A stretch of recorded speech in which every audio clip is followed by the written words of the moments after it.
All right, we're entitling this show I'm Done. For fuck's sake, that's it. All right, next on Live Free and Ham. Well, hello and welcome to the Live Free and Ham podcast. This is our weekly show where we discuss ham radio topics in New Hampshire, New England, and beyond.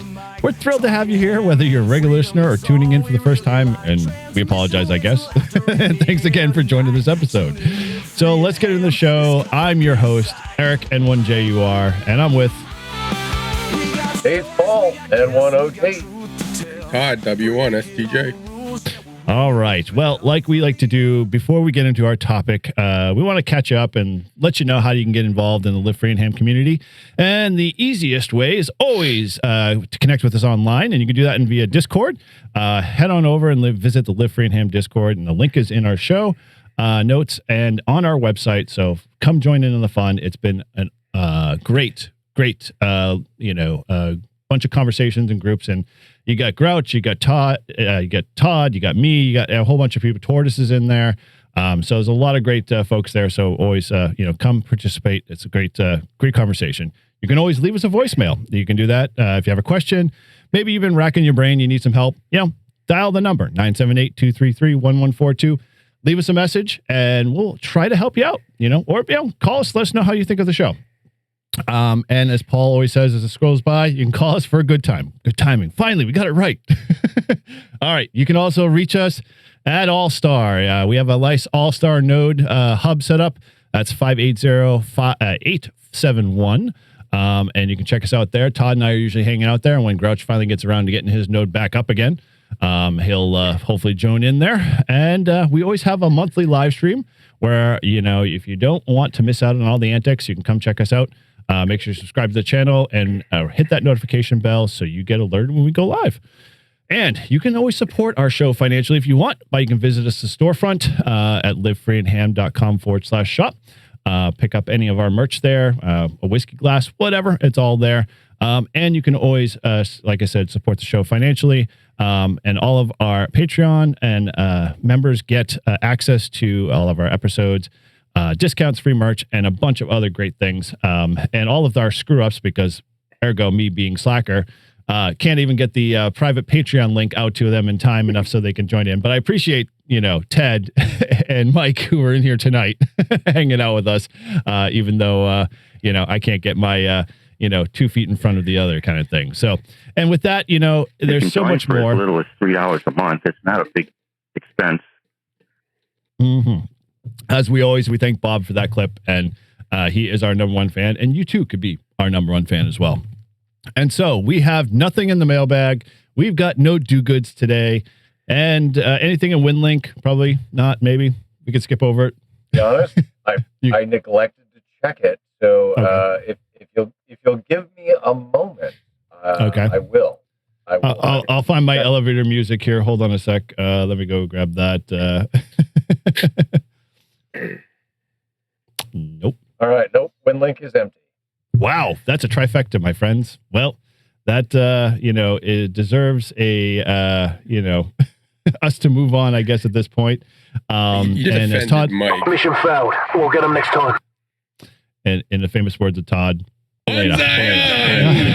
Yes. All right. So with that, let's kind of get into our, segment. And yes, I promise there will be content after this one, but we're going to roll right into... it's everyone's favorite segment. And now, a little something extra with Todd, W1STJ. Still a general.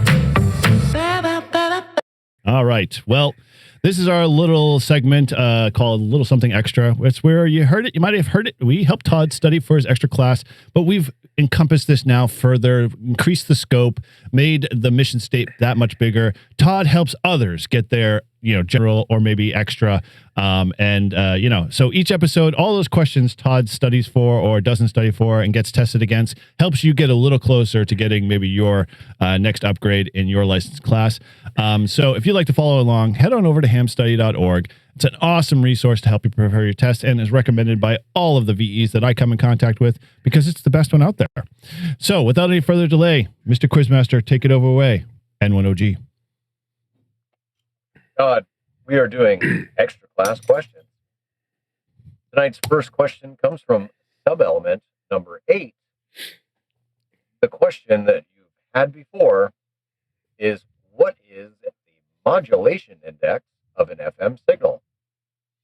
Is it A, the ratio of frequency deviation to modulating signal frequency? B, the ratio of modulating signal amplitude to frequency deviation? C, the modulating signal frequency divided by the bandwidth of the transmitted signal? Or is it D, the bandwidth of the transmitted signal divided by the modulation signal frequency? That was freaking weird. These are all. I'm going to go with D. I didn't even pay attention to the question because my video and everything went black just like 2 seconds ago, and then just decided to come back. All right. Modulation index. Modulation index of an FM signal. I would say B. All right. Well, Todd said D. D is incorrect. Eric said B. B is also incorrect. And I guess C, and the correct answer is actually A. I think we've all screwed this question up every time. So every single time. Yes. Wow. All right. Yep. So let's all learn together. Mm-hmm. FM, or frequency modulation, is the encoding of information in a carrier by varying the instantaneous frequency of the carrier wave. But then the question is, by how much does the instantaneous frequency vary? The modulation index indicates by how much the modulated frequency varies around the unmodulated carrier frequency. Another way to think of it is, how much would the frequency vary when you compare full silence to transmitting a loud tone? Or the way the test prefers to describe it, the ratio of frequency deviation to the modulating signal frequency. For the sake of remembering, just remember that this is a comparison between frequencies, not a comparison of frequency to amplitude. And so there's some math for you, sine waves, a whole lot of more information that I won't bore you with. It's there on hamstudy.org. But a memory aid, FM is frequency modulation. The correct answer is the choice that refers to frequency twice, whereas all the incorrect choices only mention it once. Okay. Sure. I'll still screw it up next time.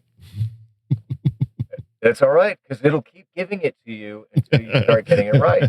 And we'll keep giving it to Todd. We all get it right.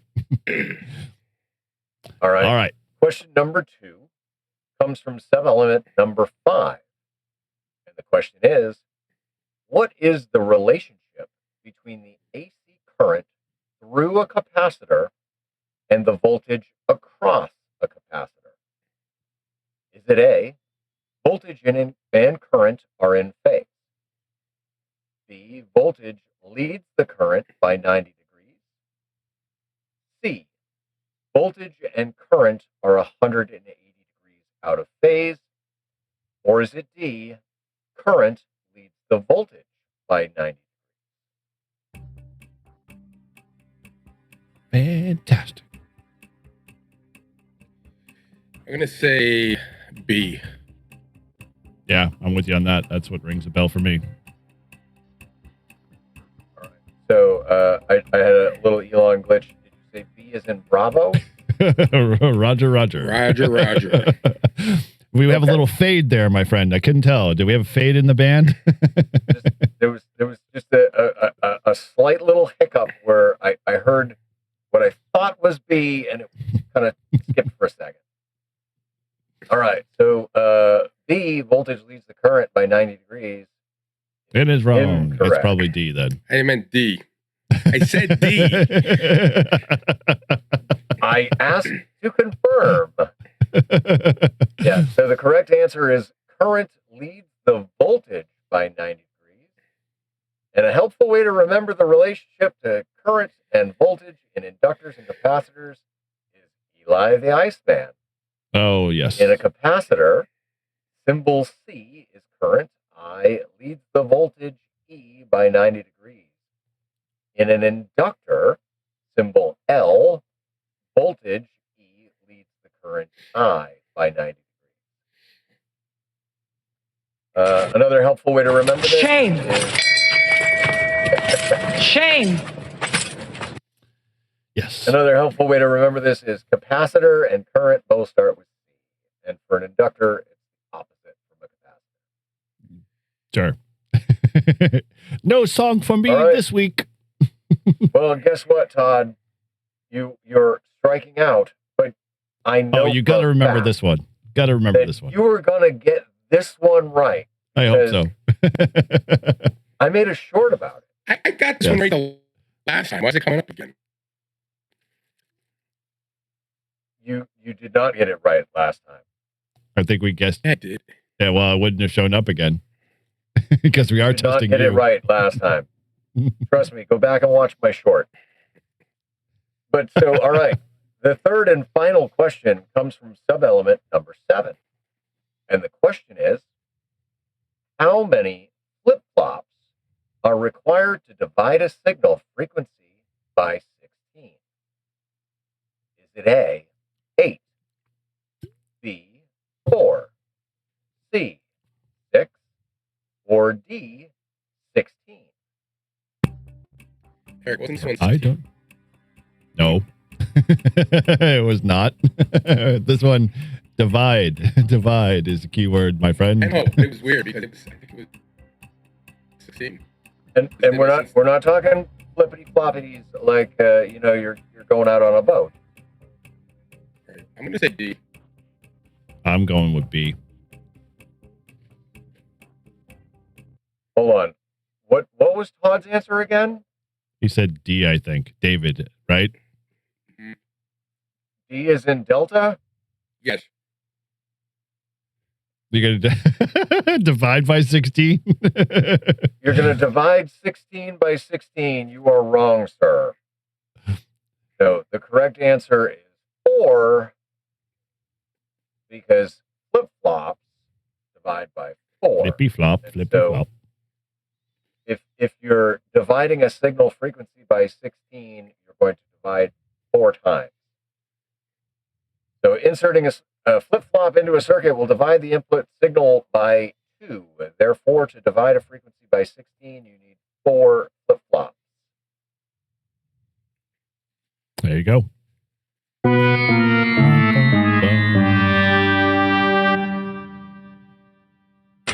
Shame. Shame. Yes. Shame. Alrighty. As the case is, yeah, that was a utter plane crash, I think, for all of us, except for the last one for me. But that was like only a memory thing. So, yeah, I guess. Well, you know what? I mean, I had 2 out of 3. Okay. Well, then we'll go. Later. Yes. All right. So if you're on the journey to studying for that technician or your general or your extra class, then Todd is here to help you, as well as hamstudy.org. You know, it's an awesome resource and we all love it, like we said. And so thank you again. And if you maybe received your license or you upgraded, you know, we want to let you know. We want you to let us know because we want to share and rejoice in your win there for getting your ticket. Although the FCC and our good old dear government is closed down and all of those guys that are getting their tickets are pulling their hair out because they can't use their radio privileges.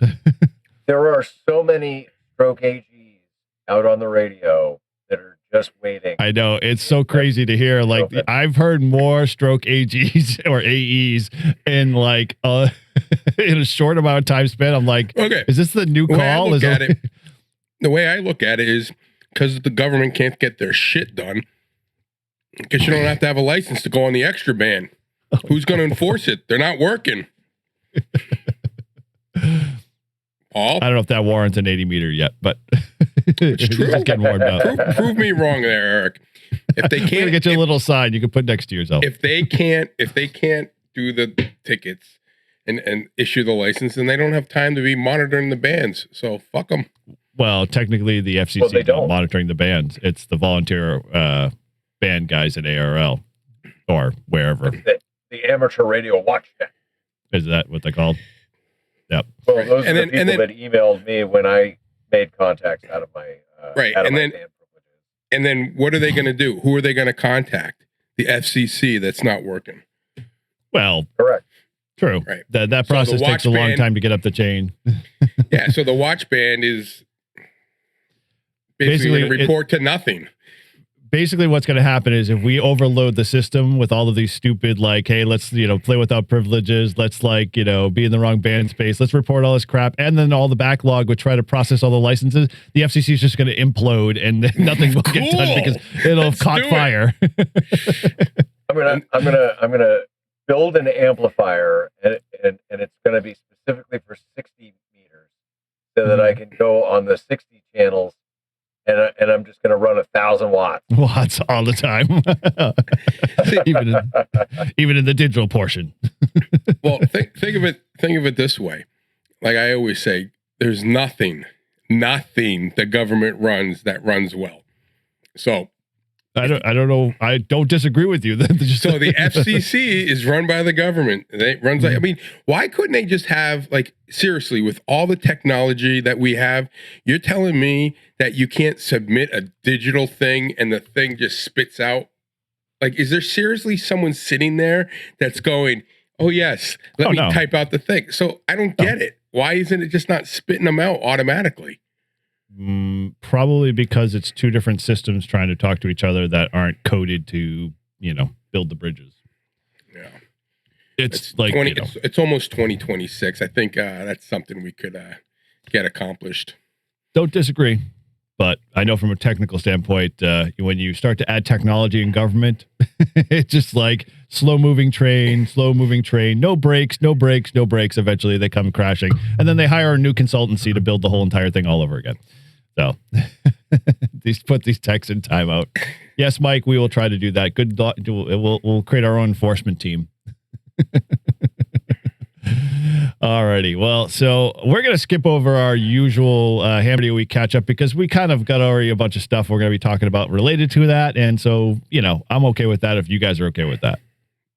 Sounds good to me. Okay. Essentially, the whole show is our Ham Radio Week. Right. Yeah, pretty much. Yep. All right. So, yeah, with that, we got a lot of crap that went on. Not crap. I mean, good stuff. I mean, Paul obviously hit the road. Had a few mishaps with a said all-star and a few other things, but, and then, so let's start there and then we'll get to your pile up activation. If, we lead into that and how I had to scream at the top of my lungs to get a contact in, or no, I had to text you to get a contact in because it was so damn hard to get in. So anyway, start somewhere and then we'll roll into Todd and I's kilo there because a lot of cool stuff happened. All right. Well, I appreciate you starting with me then. Yeah. Cool. So I left New Hampshire on Monday, October 27th, and wouldn't you know, right? All the work that I had done to build the All-Star node and to test it and to make sure that it all worked, I hit the road, and the All-Star node refused to connect to anything other than the parent. So I don't understand what I did wrong. Literally nothing changed. Like Right. I was still using my phone hotspot. Like nothing changed. It's not just It me. should have worked. It should have worked flawlessly. I feel you, Paul. I really feel you because works at home. I get in the car, just don't do anything different. Doesn't work.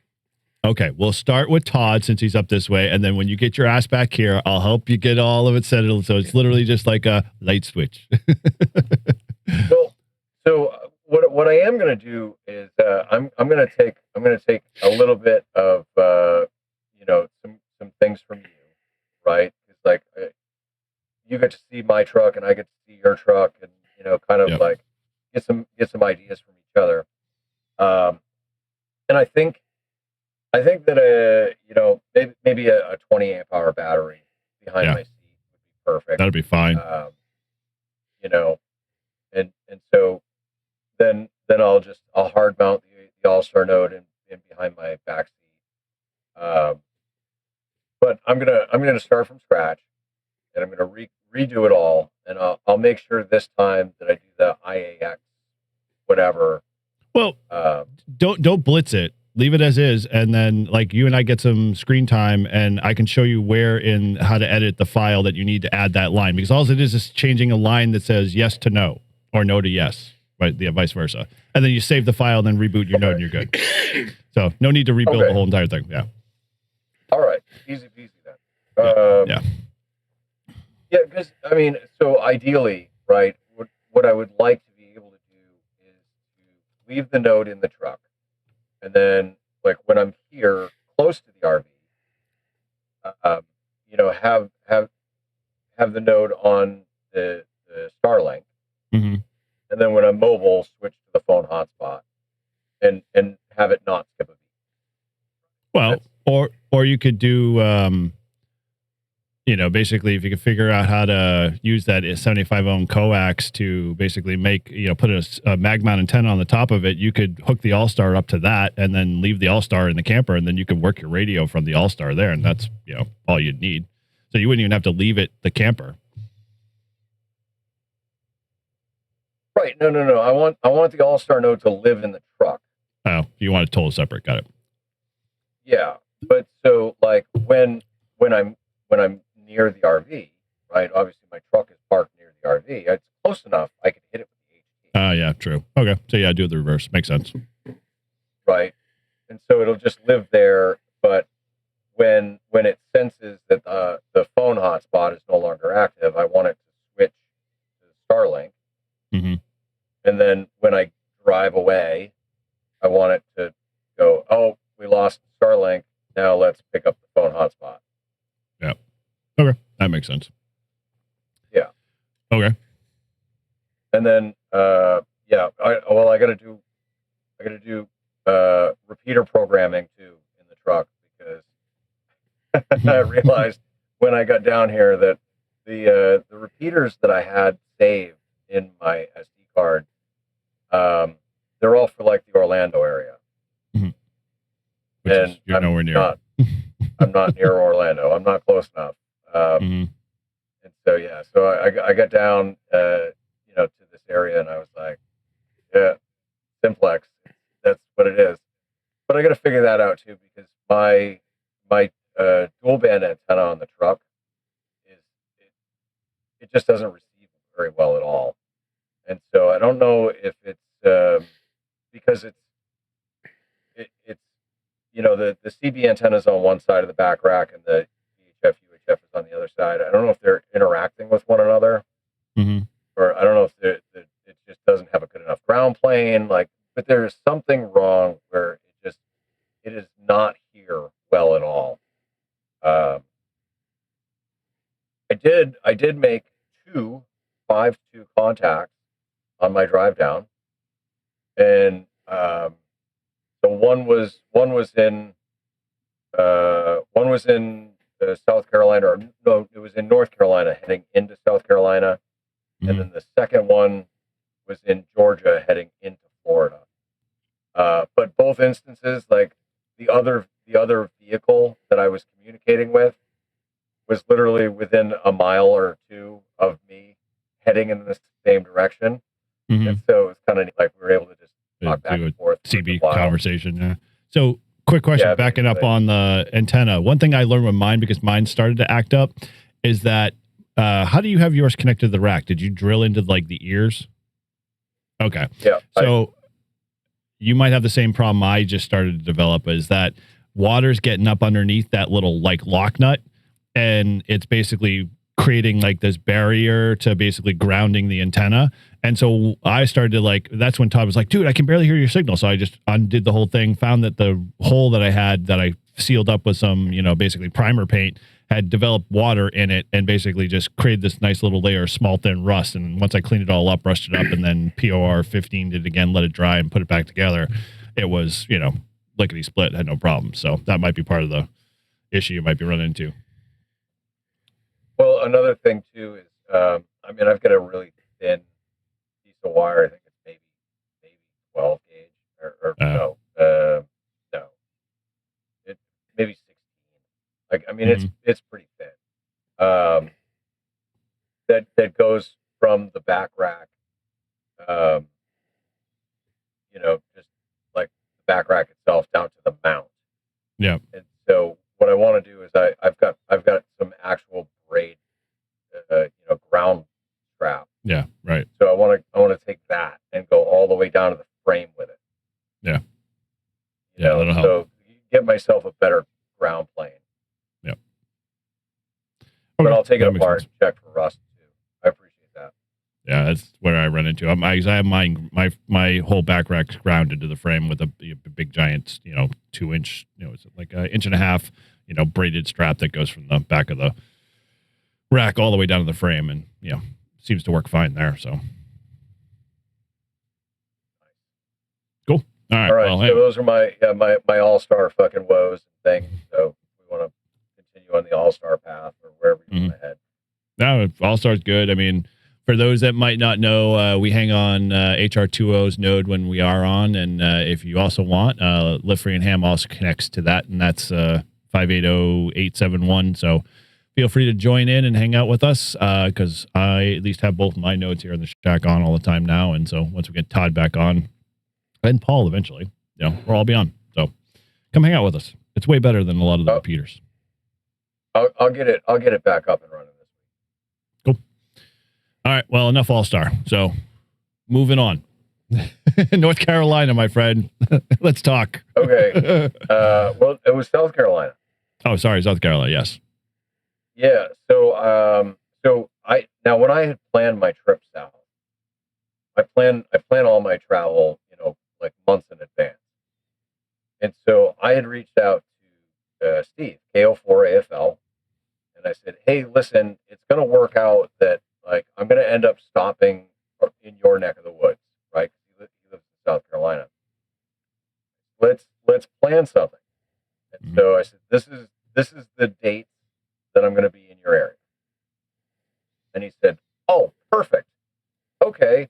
Well, Santee State Park is a beautiful state park. I've never activated it, and I'd like to. And so I was like, cool. I'm booking it right now. And so I booked 2 nights. And so I got I got there Wednesday. And so beautiful park. And I picked the one RV slot that backed up to Lake Marion. And Lake Marion is the biggest lake in South Carolina. So I had absolutely beautiful views, literally like looking out my window over the lake. I mean, just fantastic. Yep. But Steve got called away to work right before I left to head down. So he wasn't able to meet up with me. And now the only time that I had activated a park from inside the RV was Montesano, and it was terrible. I couldn't. Second park, because technically the park we did 24-hour POTA, but yeah, you weren't in the radio, but we understood. No, I didn't have the radio running in here. Oh, okay. All right. Technical. Yeah, I didn't have the radio running in here. But so it was absolutely terrible in Montesano. And I assumed that it was the power lines that were nearby that were causing the interference. Well, lo and behold, it was the fact that I was trying to run the coax through the RV, the 50 to 75, that was my problem. But yeah, so I got down there anyways. I I tried to play a little bit of radio the first night, and it was terrible because I was couldn't trying hear you to at run all. it through Yeah. the RV. Even FT8, like I was like, oh well, you know what I'll do is I'll run a little FT8, do some whisper tests, kind of see, what's going on. Pushing 100 watts out, and like 5 people heard me, and they all heard me really, really weak, and they were all really close. So I was like, no, something isn't quite right. Mm-hmm. So by that point, it was late, so I was like, well, I'll deal with it in the morning. So the next morning, I ran the coax through the window and connected it directly to the antenna that way.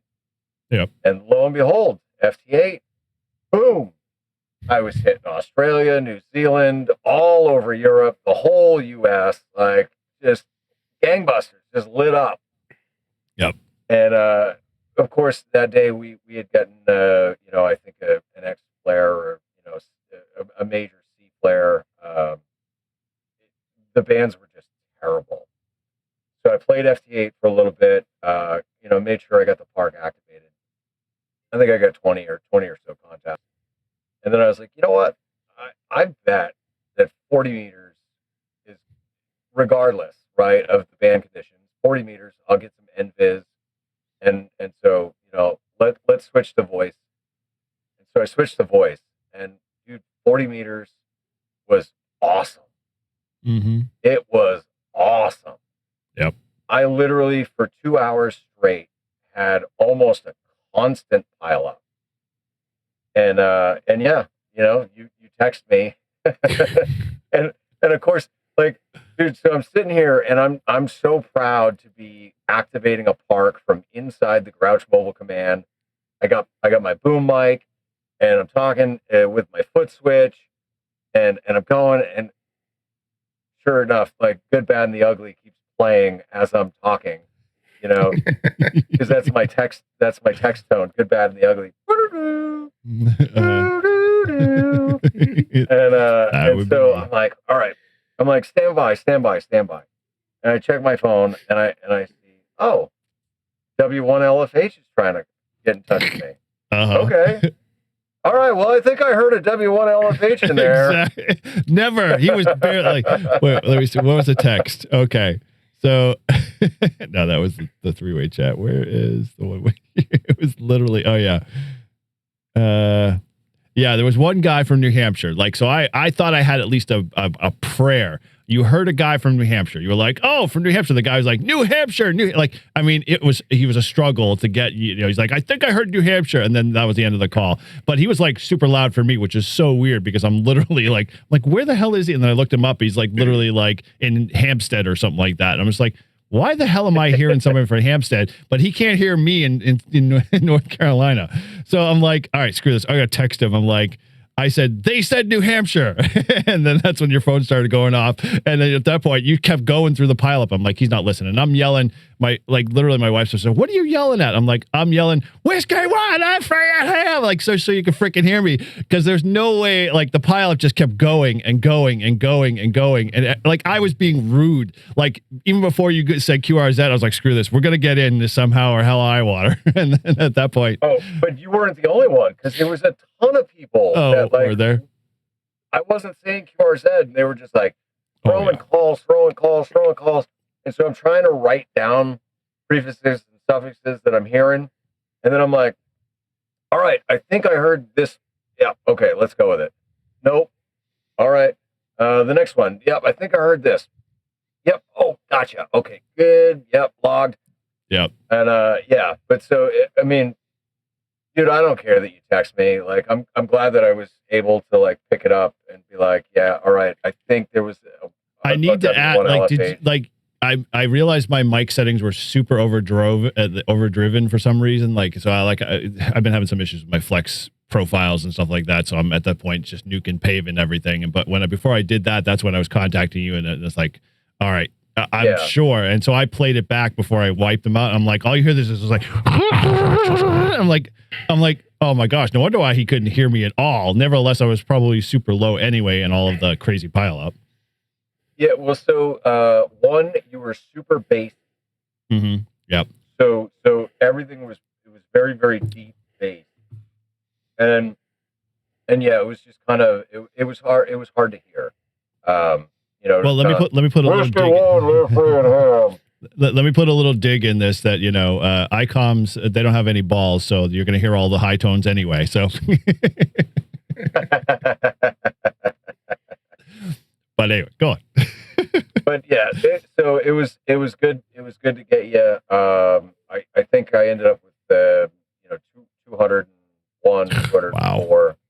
That's amazing. Yeah, and literally so I'm like, okay, it's a little after 9. I have to be out of the park by 11 in the morning. Mm-hmm. I need to just start powering things down, shut the computer down and everything. Okay. November 1 Oscar Golf. I'm going QRT. Thank you all so much. This has been fun. It's been a nonstop pile up. Amazing. Thank you. QRT. And then Kilo Charlie 1 Oscar Hotel Tango. Like, for fuck's sake. Like, all right, Shannon, I'll get you in there. And so I logged her and I was like, okay, now again, QRT, I'm done. Frequency is clear. Mm-hmm. Yep. Didn't shut it off in time, my friend. Didn't shut it off in time. But yeah, it was good. I gotta maybe like take the ADIF and throw it into Polo so that I can get the map. Yeah. But yeah, I mean, it was awesome. Just nonstop. I mean, I haven't had an activation like that in a long time. Well, I'd have to say should have come out to Eagle Island. Well, but That was you sort of insane. had. I mean, how many contacts did you have with AC1 with Keith, AC1 or H? That was pretty Like popular for you. 359. Dude, it was like. Oh, I know you. I'm talking about when he went to. I know with. Did you have the Abbott. amp with Keith? No. No, he did offer it. But I was like, we'll just use my setup. We'll just go with the 891 Reliance, the way that I always do it. Yep. Well, we did when we did the Eagle Island, I tell you, I've never seen anything like he called it once. He said, he goes, It's like Grouch. CQ parks on the air. This is, and all of a sudden it was just like, I'm like, what the first call. I don't know who picked you up on the spotting page at night, but it was like insane. I would have thought I took a little time because I'm like, he'll, it'll be a while. I'll have a break in his, activation where I could get in there. No problem. I literally came down to Shack 5 minutes after I got the ham alert. And I was like, he's just swamped. There was no stopping whatsoever. I was and I was trying to do everything I possibly could. I mean, I was even tuning up on your frequency just so I could get your attention, but I was being really rude. See, now we know who it is. Every time you're getting tuned up, we know who it is. Yeah, it's me. I'm just, remote home. I'm going to tune up on this frequency adjacent. Yep. Yeah. Yeah. No, so when Keith and I went out, we only had 52. And wow. And two of those were, him and I at HD to HD, a 2 meter and a 70 centimeter. Huh. So it was 50, yeah. Huh. Interesting. Yeah, but that was just, that was a miracle for sure. I mean, you definitely had a nonstop. I checked in, periodically a little bit along the way, and I was just like, wow, he's still at it. Wow, he's still at it. Flopping between FD8 and that. And I was just like, wow, he's going to have some fun, I'm sure. So what was the total number for you?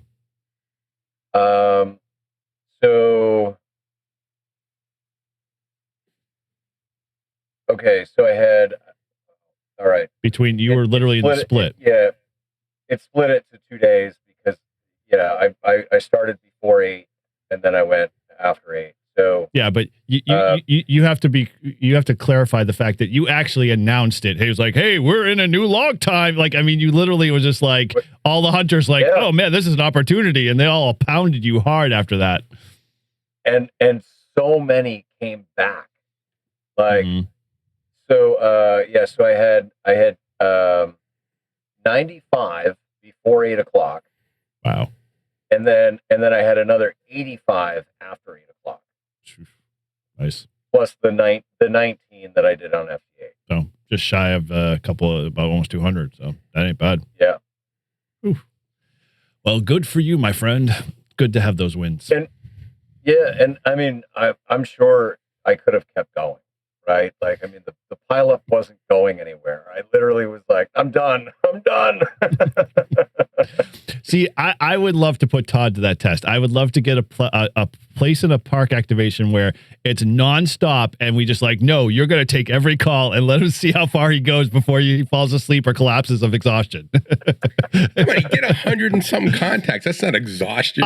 No, 100 something isn't, but like, to hit 300 by yourself is like crazy. I'm sure Keith is like, this is a marathon. Like he's not treating it like a sprint. He's treating it like a marathon, but yeah, it's 300 contacts is a lot for sure. Dude, I would love. I mean, at that point, you got to figure, right? So, I mean, it's 95 in an hour and then 85 in an hour. Mm-hmm. Like, I mean, your run weight's multiple like QSOs per minute. Yeah, that's crazy. It's like almost 2.5 at that point. So that's nuts. Yeah, nothing like us, but oh, it was awesome. So cool. All right, go ahead. No, I said that's what makes POTA so awesome. You don't have to be a contester to get a pile up. Oh God, no! Thank God. Thank God. But I mean, when else would you get? When else would you get a pile up? Unless you were working like 13 colonies or something like that, or POTA, or you're doing like, you're a big, or you're a DX expedition somewhere. Yeah. I mean, that's right. the only other time you'd ever get it. But right. Yeah. Thank God. I mean, the long gone of the elite. I think the pile-ups are the best part of POTA, I think. I mean, I think it's awesome. Funny is that I'll say I'm a slow burn guy. I don't mind I used to like the pile-ups. I used to be addicted to them. But now it's like I like the slow burn where it's like a little bit and then a pause, a little bit and then a pause. And it's like consistent. So like if I'm in there for an hour, I know I could see a steady flow. But, every once in a while, I like the slam bam, thank you, ma'am kind of style of, activating. Yeah. So, all right. Well, Grouch stepped away. So before, he tarts in the Ziggy stuff, let's get into our little kilo there, mister. So you tell the story because I'm curious to see how you're going to add to it. How am I going to add to it? Well, like to see it from your side, because, we all had kind of, once again, you and I did our typical, we each have our own roles kind of thing. And we just, went at it and met in the middle and made it happen. Yeah. So, which took way fucking too long for the record. No, it did not. Sorry, we didn't start at 10:01 for the live stream. Oh, no. I'm talking about last February. Oh, when we were taking bets on when this was going to take place. Because there was no real money involved, and there was definitely nothing written down per se. So that was our problem, for me at least. I couldn't hold myself to it. So, do tell your story, Todd. Go. Well, the day started, I called Eric's like, "Are you coming?" It's like 9 o'clock. I'm like, "Yeah." I didn't say you're coming. I said you're on your way. Yeah, you're on your way. Same thing. I'm like, "Yeah, I'm going to go get a breakfast sandwich. You want one?" And he's like, "Oh, sure." So I go, and of course, it's a Saturday morning, and I'm just thinking, I go, "Oh yeah, no. This place in Hollis has got I guess it's owned by Michael Timothy's. It's part of that group, and they make the freaking really good food." So I was like, "Oh, it won't be well." Of course, there's like a huge line, and they got to like make everything from scratch. I'm like, "Oh, Jesus Christ!" So I'm sitting there waiting. Then I get the food, and then you have to go to the cashier, and there's a line there. So I'm running a little bit late. Eric's got all this stuff up. I'm like, "Hey, I'm putting up the Buddy Pole Pro. Just go hunt the contact so we can get even." Because he was one behind me. Because I remember, if you guys remember a couple podcasts ago, I said that I had 3 contacts to make, and I got a guy who was at a 4 parks. 4 for. Yeah. So I was going over. I'm like, ah. So anyway, so he gets his one, and then so we got started. We swapped radios. I brought the dual mic thing splitter, and I just grabbed at the rail trail. Someone had left some lawn chairs there for people to sit in, so I just grabbed one of those. He's like, "Oh, you forget your chair?" I'm like, "Nah, I'm just using theirs." Like, why unpack mine? I don't When there's one understand what is and left there. And he's sitting in this like that little chair. Like, I love that chair. That's hunched awesome over, chair. Until you got up and you're like, oh, this chair sucks. Okay, fine, but I was comfortable the whole entire time in the chair, and everybody kept going like, dude, what chair are you using? What table are you using? I'm like, okay, everyone likes it. Yeah, So that table is sweet. I got to say, like that table is it's expensive, but it's a must. If you're gonna do POTA and you're gonna be popping up table, like, and that table he's talking about is the Helinox Glide or something. It's their large version of their fold-out table. Well worth it. Yeah. Yeah. Yeah. At least my white legs aren't like blinding me, but whatever. My knees and back hurt. Yeah. Anyway, yeah. So like, we got there and we get going, and I was trying to keep track, right? So I'm like, all right, when are we going to get to the 1,000? And I kept adding. I set the number. I think it was like 978, and then I kept adding, and then I'd lose the thing, and then, it just sucked. So eventually, I'm like, oh shit! And then he's talking to the guy. I'm like, oh, he's the kilo. Yeah, I'm like, let me know when we get to like 999, 1,000, 1,001. And so I knew he was keeping track while I was watching the live stream, and of course, the live stream's super chatty, and we're all set up, and I'm just like, all of a sudden he's like, dude, that's the 1,000 contact. And I'm like, oh, well, crap, you're the 1,000 contact. And at that point, it was like, okay, I felt bad. The guy's like, I am? I'm like, yeah, don't worry. We'll look you up on QRZ, blah, blah, blah. Yeah, the 1,000th contact is Kilo 4 Alpha Delta Sierra, Alton D, a.k.a. Al Sugg Sr., and he's from Florida, and he was our 1,000th contact. Yep. And we'll send something out special to the So 999. Al, if you're watching, congratulations, dude. Hopefully. That was awesome. We kept telling took people us a couple years. I know, way longer than we needed to. I first tried getting you guys when you had like 5 to go. Yeah. It was so funny story with that. So like, just to backtrack a little bit. So I set up Matt's NFED bug out mini. Basically, if you saw the truck in the video, my truck was off in the distance. I had my 10-meter mast off the bumper hitch, and I had it running behind us. And of course, I'm like, I got to get this high enough so like anybody who's passing under is not even going to, like, it's a super thin wire. So and no one's going to be looking. Okay. No one's going to notice it like in their way. So I got it up high enough and tied it off. And of course, I'm like, as Todd said, some people leave like chairs there. Like this is a set of like, 1970s furniture, like patio furniture. Like the rubber, rubber strap. The metal straps that go across the aluminum chair kind of. Then they're pink and faded and whatever. It's like that rubber strapping. So it's like kind of flexing. Yeah. Like when you get off of your seat, you have like the stripes across your ass, like all the way down your thighs, those seats. And so I'm like, what is this? Like, this place is so weird because like, I was like trying to tie off my line for the NFED. And I'm like, I need to get my knife and I need to get my scissors because I taken my knife out of it. And I look down on the stone and there's a pair of fabric scissors on the stone. Like someone just left them there. I'm like, what are freaking fabric scissors doing out here in the middle of a park? I mean, who's cutting fabric? Like, dude, I'm telling you, you go there around lunchtime and I've seen like, there's all kinds of people showing up there. Like I saw this couple, I think it was like one of the last times I was with this couple, they showed up, everything exactly identical. Same bike, same lights on the bike, same boots, same freaking, they had a whole leather suit on, they had helmets, everything, cameras, the whole thing was exactly the same. Then you get like these senior citizen bike groups that run the bike trail. Then they all come by and they all hang out at the lake and they sit in those chairs. Then you get people, I see people like taking special needs people for walks. I see kids coming out of school fishing. I'm like, shouldn't you be in school? Who the fuck are you? I'm a parole officer. And then I just fuck around and show my badge and then they take off. Anyway, but but it's there's people use them because I've been there and I've gone there a few times and like people have been sitting in all of them. Mm-hmm. Oh, I don't doubt it. I mean, it's definitely like when I got there earlier, off in the distance, there's another one of those chairs like farther down the trail. And a lady was using it to basically stretch her legs and like do all arm push-ups on it. I'm just like, like there was two old guys that were like kind of standing there just watching her. I'm like, wow, that isn't creepy. But Yeah.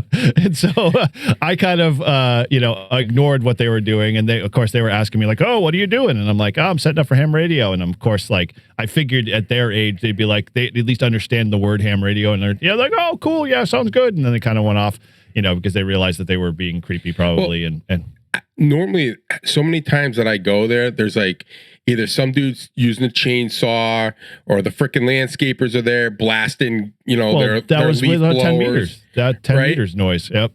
I mean, it was just always something. I'm like, are you freaking kidding me? Like, or you'll be working on like low in the noise, and some asshole will come with his motorcycle, flying by in a neighborhood. Yeah. I'm like, say that again. But so, I mean, it was a beautiful day. I mean, it was warm. It was sunny. There's a nice it was breeze. Windy. It was windy though. Yeah. How warm was it? About 58, 53, 54. Yeah. I layered. It was warm in the sun. I mean, the sun was right on us, so it was with the sun out, it felt warmer. Yeah. Well, like so you would sit there in the sun. I know, and now that like, you're a southerner, Paul, and you're not used to us. Us northerners, we can handle 50 degrees. Like that's warm to us. Yeah, Helinox is good stuff, Mike. Definitely, if you can get one yourself, or at least the tables, they're well worth it.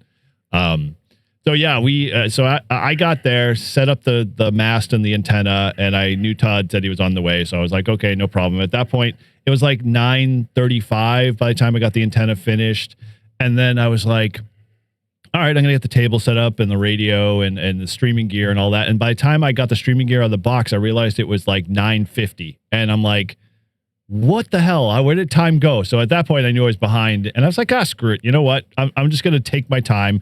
If people they won't roll on for the next, 10, 15 minutes anyway, the chat, and they're going to all be, waiting in the wings for us to get to make the announcement that it was going to be, $9.99. And then all of a sudden we get the deluge of, contacts coming in. We had a pile up. It was hard. We didn't have a chance to, dude.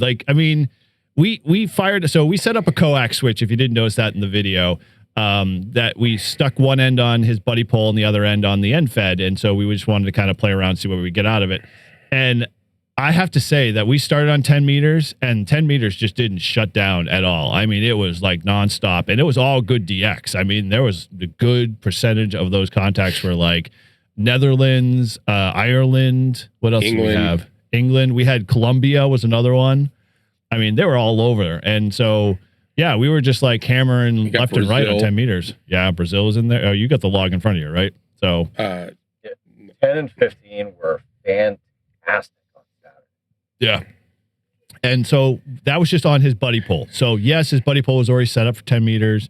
Hey, time out. For the record, I set it up. I set the thing up. I didn't check anything. And he's like, oh, you don't need to test. I got one here. He goes, oh, you're 1 to 3, right? Mm-hmm. Yeah, 1.1 to 3. Yeah. 1.1 to 1. Yeah, 1.3 to 1. Sorry. No tuning, nothing. Just put it up, ran the coax, and I'm not saying it didn't do its job. It did its job fine on 10. However, when we flipped over to 10 later in the video, if you watch it, we flipped over to the end fed. And we were freaking getting 5 9s off that Reliance. There were people going, you're coming in like gangbusters. And that's when we had Ireland, Germany. The Reliance is way better than the buddy pole. But 100%. But don't crack the buddy pole because it works well.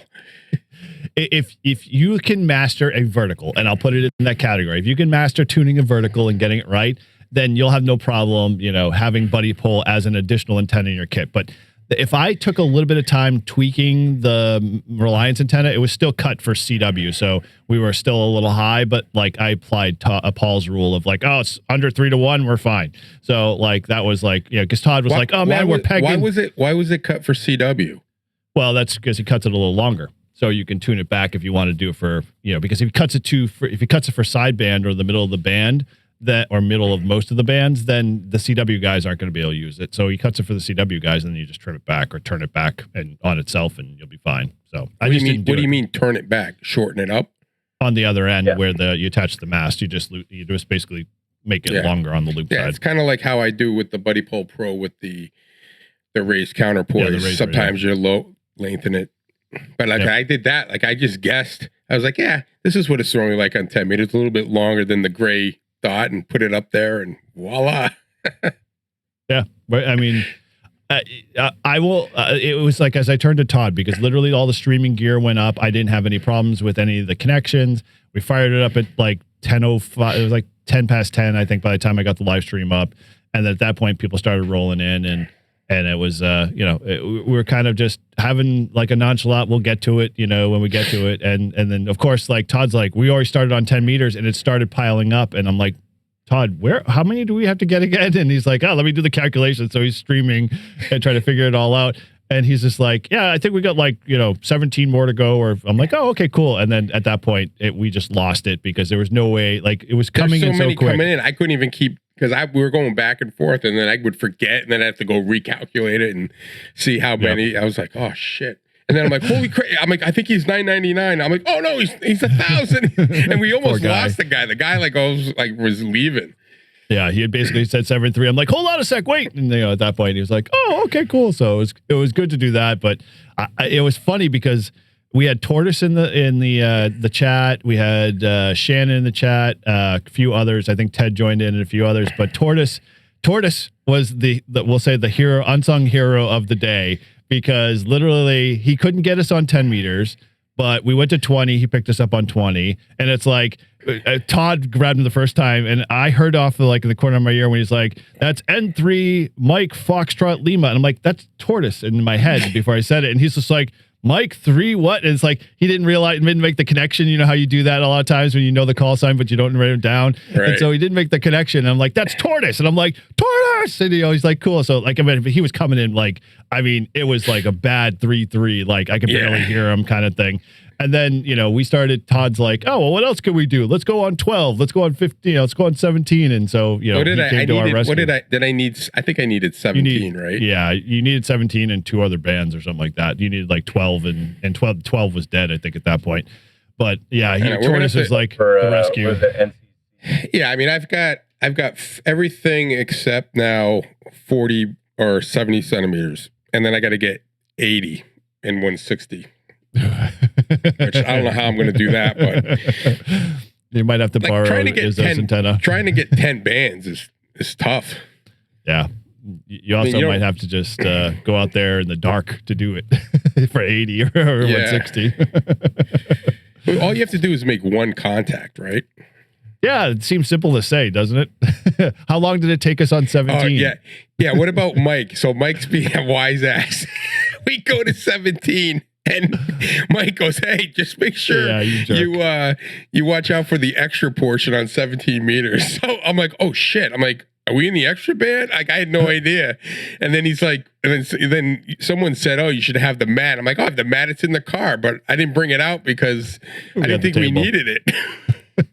But of course, I have a confession. Like, I don't play on 17 a lot. So I'm like, those band portions, I don't pay attention to in terms of where I have to sit. So like when Mike said that, I was like, oh crap, and then I realized we look at the band plan. Of course he can play in that little space. So it's like, screw you. It was pretty funny. So yeah, I think overall it was a fun time for sure. I think it went too fast because by the time we were at the 1,000 contact by 11 o'clock, I mean, it wasn't that long. No. And what's funny is we were trying to figure out what would be the best number to do the live, leave a spot. Now, sometimes it's impossible to get 10, you're really working, you could be there for 2 hours. And then there's other times, you're getting 1 a minute easily. Yeah. So I think what we needed a live stream manager, and we probably needed Zach or someone to be our counter, cut down until we get to the we need one of those ring girls to walk around with big signs in the field holding the numbers. 998. Well, thanks, Mike. We appreciate we killing it because we did kill it, I'm sure. But it was fun. I mean, Eric and I thought of this. I mean, did we talk about this ago. at the solar eclipse thing? It was before that. It was before we were thinking that before that. When we started doing the rail trail, I think it was like, because I said I was working on a kilo. You're like, dude, that'd be really cool to do. And then I don't think we really like formulated it officially until like way after the solar eclipse and probably a couple months after that when we said we should really do this. We should go back in the archive. I have to go back and look what that challenge, because we did. I put something down. Oh, actually, I know where I have it. I'll have to dig it up. But anyway, so I think life lessons. Yeah, we need a media manager to manage chat and everything. We definitely, timing wise, I didn't really care. Like I'd preferred actually, like, it went fine and went pretty smooth. So we didn't have any technical difficulties there. Thank God. Although I did, when we were taking the antenna down, I totally, this lady with her small little dog was like walking right in front of me. And I started to unscrew the little like eyelet to let the antenna loose. And it fell out of the eyelet before I grabbed it. And so as she was crossing by, the wire was going out. And so her little dog got wrapped in it. She got wrapped in it. And then the mast, she almost pulled the mast down. And I was like, oh, that would have been bad. I'm sorry. I'm like, no, dude, I let it go. Sorry. So she was like all like in a panic. Of course, the dog's like trying to think like, hey, he's coming over to pet me. So he's like, getting super excited. I'm like, he's not going to pee on me because he's like one of those dogs that like hyper dog, just has no control over his bladder kind of thing. So finally unraveled the whole antenna thing. But I was just like, man, that would have been the end of an end for sure. But yeah, all in all, I think that was what was the other thing? I mean, just if we planned it with more context than 25, I think we probably would have had a little bit more time to kind of gauge it. But it was just too fast because we all thought Paul was going to curse us with a class 5 flare, or no, class 5X flare, I think is what he was wishing upon us at the time. And then we worked Ryan on 10 and 20, which was nice. he was like, he's not even like he was. So this is where I picked it up from, because Ryan was an offender of this, and I'm going to call him out on it because we were in the middle of the activation. And literally, did we hop away? It was when we hopped to 20, right? We were on 20. And all of a sudden, before I even got a chance to say QRZ, Ryan goes, this is W1SNH. You can go ahead and put me in for the log for both of you guys there. I got you a 5.9, and thanks for, working your second bit of the park. Like, talk about being rude and just cutting people right out. Come on, he's allowed to do that. I'll go. Yeah, I won't. You didn't hear me give him crap or guff or anything at all. But I just found it so funny. He just literally just cut to the front of the line and said, "Screw you, I'm getting in the log." Well, was he aeronautical? No, he was at home. He was at home. Loud and clear. Because he was going to come. You know what he was doing. He was spinning that freaking beam at us and saying, watch this. But what was funny is, when I did a lot of the activate to catch up to Eric or to get closer to the keel, like Eric, if he was home, he was always like working me on 20 meters or whatever band I was on. And it was always good because I'm like, so I'd have a little chat, we'd talk, QSO just talking like in the middle of the thing. Because I haven't talked to him in a while. Mm-hmm. Haven't been to the lunch, but it was, he's always good for a contact. Him and Shannon from the Hillbillies. We never got Shannon. I know. You know why, though, right? What? Yeah. You know why, though? Why? Because they said in the chat, Sean was in the chat, and Sean was saying that they were going to go out to a park, but she was at a hamfest. They were both either at a hamfest or she was at a hamfest, and that they wanted us to hold on as long as we could so they could come back and work us. And at that point, we had already like gotten like 30 or 40 contacts over the 1,000. So it was like, and that we were getting close to like 12 o'clock, and I had some obligations to take care of. So. I know. You had to leave. Like I would have stayed there and worked. Let's stop this little comment here, because in the determination that we were going to do it on Saturday, I quite remember my buddy here saying, hey, as long as we do it early in the morning, because I have the afternoon and the evening hours to go do all my house chores and everything around the house. And so I gave you plenty of time. At 2 p.m. We left at noon. Did not communicate. I had no idea. I told the wife Todd had to go do something at 1, so I'd be back. So we have long established the fact that hams are terrible communicators. True, I know. Yeah, thank you. But I had to. It actually worked out because as I was heading back, I saw that my wife left the house. I got the little alert on Life 360. I said, hey, where are you going? She goes, I'm going to the barn. I got to prep some beds. I'm like, I'm right here. I'll meet you over there. So I got to prep the beds for her. So it actually, the timing worked out good.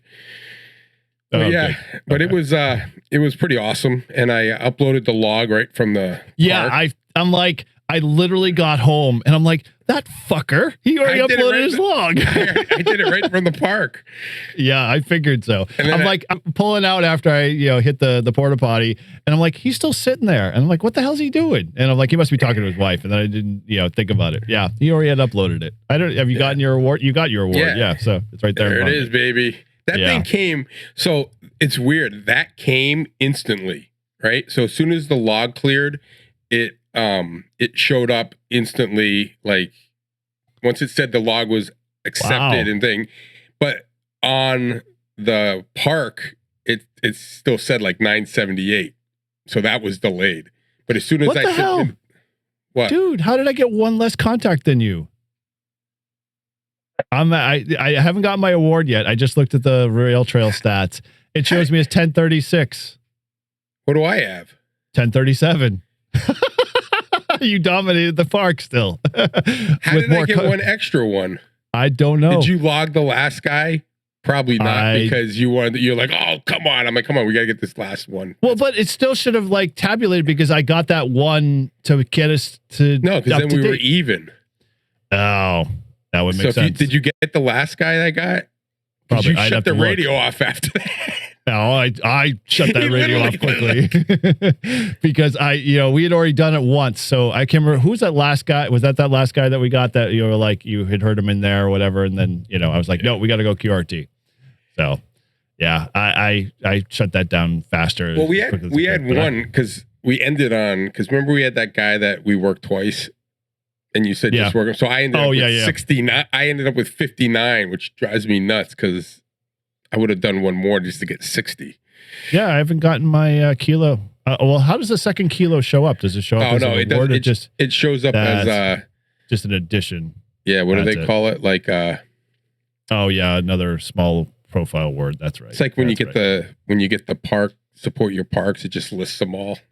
Got it. Yeah, that's what it was. Okay, now, so I got it then. Did you get KN4ZGY in your log? Who? I'll have to look. Who is it? That's Ziggy. KN4ZGY. That's the one that says William. That I was like, that's not Ziggy, and you're like, no, that's Ziggy, and I'm like, yeah, we got him. Yeah, we got him. After you though, you were gone, and then I would say it's about maybe 10, 15 minutes, and then he came up. All right, I gotta look at. I got my. So we got him. Here. So let me see. K4.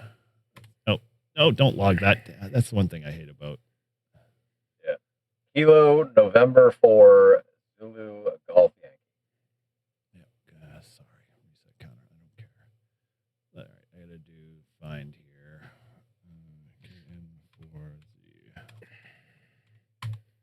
Yep. I got him. CGY. 14336. Dude, yeah. So like, we were scrambling to get an antenna that would do 10 meters because this G5RV was terrible on 10. Was that the one you were on when you were coming in crystal clear the first time? Yes. Wow, because the second antenna when we picked up Ziggy was like he was way in the noise. It was hard to pull him out. Like it was only like every once in a while, like the band when it was up, we'd hear his call sign, but then he'd fall back into the noise floor. But yeah, you were like, that's when I was like, I gave you crap because I was like, dude, you were coming in loud and clear, 5.9. I'm like, wow, this is gonna be a great conversation back and forth. We'll have a little banter and we'll move on. But and then you disappeared. You ghosted us. It was like, literally. Where'd you go? We're like, N1OG, Grouch, are you still there? You still there, Grouch? Like nothing. So it literally went from where like I could hear you guys nice and clear, like at least a 5.5, right? 5.5, 5.6. Everything's a 5.5 with you, but whatever. And so like I called out, and then all of a sudden it was just like the band faded, and you guys just disappeared. That was crazy. Because literally I said, hey, it's the original Gangster or something like that. And you were like, yeah, or the Grouch there. And then all of a sudden you went dead. I was just like, wow, I don't even get a signal report. So yeah, no, like it was just that fast that the band faded. That was crazy. I was looking forward to a little banter, but oh well. I was denied. But then, yeah, I mean, I just was floored with all of the 10 meter. Like, I was so glad we just spent a lot of time on 10 meters than, playing on 20, because 20 was a freaking wall to wall. Like, I don't know what was going on 20. Yeah, like we got on 20 and we couldn't hear, like we got nothing for a while. Remember? We're like, where the hell is we had to everyone? work a little harder for sure. We definitely had to like work a little bit more to get somebody out there. But once we finally did, it was, coming in pretty strong. But yeah, was it on 20? No, it was 10 meters that we were on. We were sitting at 28,400 or something like that, or 350 or whatever it was. That stupid, the station that worked us spun into our, activation, worked us, and then went up like barely 2.5, 3 kilohertz, and then turned on the freaking power and was blowing us out. Like, I mean, I couldn't tell you, like, Ted was on the chat, and everybody was on the chat going, figure out what, Chris Shannon was trying to figure out where they were on the frequency, whether they're above or below us. And at that point, it was just getting too hard, because on top of that, I was like, we couldn't hear things, and he'd be like, CQ, CQ, CQ. And he was slow, and it was just a lot of obnoxiousness that we moved up. I don't know. Eric's like, we've been doing this park. I was literally like being hour, like, a polite asshole. I was like, we are on this frequency. Go find another place to call CQ. If you haven't paid attention, and just ignored us. Now that would have been a perfect example of when Keith's amp would have been freaking sweet. Because I would have been like, all right, buddy, you want to play hardball? Whoop. And then just we would have started with the amp. We wouldn't have bothered to play hardball. No. Like, I want an amp just to, like, when people start doing that crap, just blow them out of the water and say, okay, you want to play hardball? I'll take your 100 watts and take my 600. Well, it sounds like a good... I was pissed that you guys jumped from 10 to 20. Because I was hoping, I was like, oh, they'll go to 15, because 15 was freaking wide open. Yeah.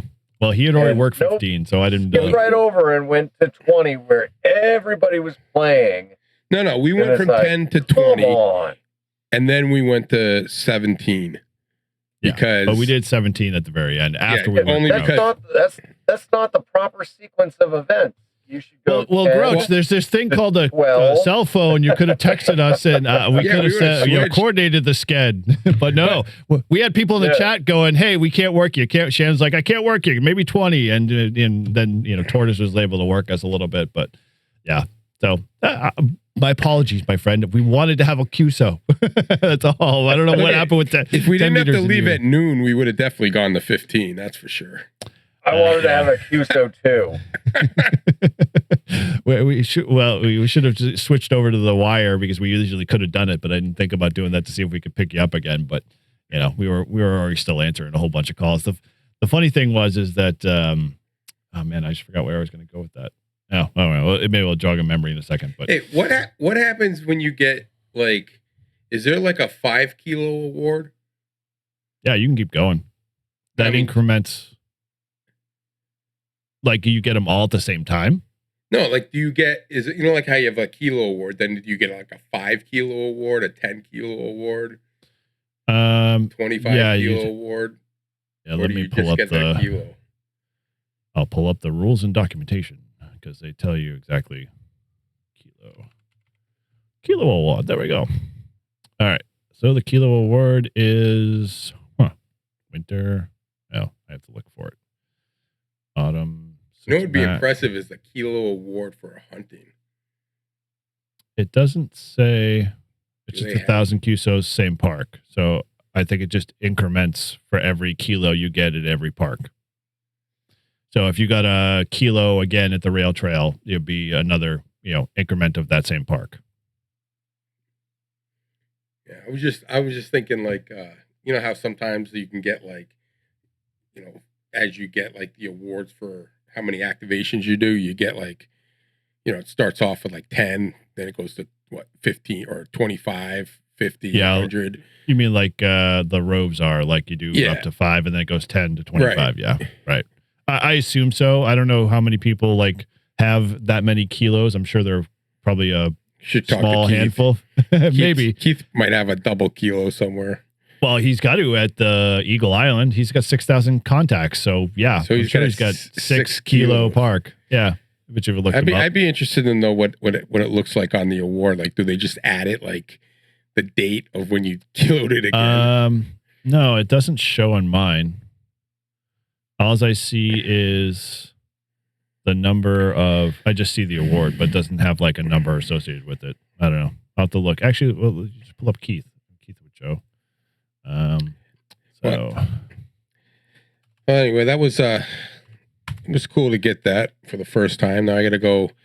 I'm gonna go work the what's the Silver Lake and Silver Hollis. Lake. That's Yeah, the closest. like that. That's the closest easy one to do from my house. Why did It you say doesn't- good? Means you're not going to go to my park. Oh, we're going to your park. Oh Don't you no, worry about we've that. got a strategy don't- for that, don't my worry friend. about Just that. wait till you come back. You know, we'll We'll share be it at with you. we'll be at the Grouches Park. Don't you worry about it. The Grouches Well, Park is a little bit more difficult to get to. Meaning, I can hit Silver Lake. I could take a different way home, hit Silver Lake. I could go to work and hit Silver Lake. I could actually pretend I'm going to see someone far away and hit Silver Lake. You know what I mean? When I'm working. See, you know, the status is that they say when the parents go away, the kids will play. You know, that's basically what's going to happen is we're going to desecrate Russell Abbott so badly we'll make it our bitch. They're gonna rename it. They're gonna rename it. They'll name it WSTJNUJUR JUR Park. We'll have a full, you know, headstone right in the location where Paul activates. Here lies the two that have conquered and claimed 6,000 contacts. Did you leave anything up there, like a little grouch or anything, like in a tree or I probably something? should have. Yeah, Right? Like, get a little plastic grouch. Like yeah. start getting. Yeah, dude, I gotta do that. I gotta look up little like plastic grouches to leave at parks.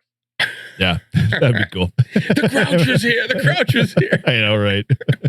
I'll put my call sign in a paint pen on the bottom of them or something. You know? Yeah. That'd be cool. That would be cool. Yeah, it doesn't show. I was looking at Keith's page. It doesn't show an increment number under the kilo. It just shows that he's got a kilo.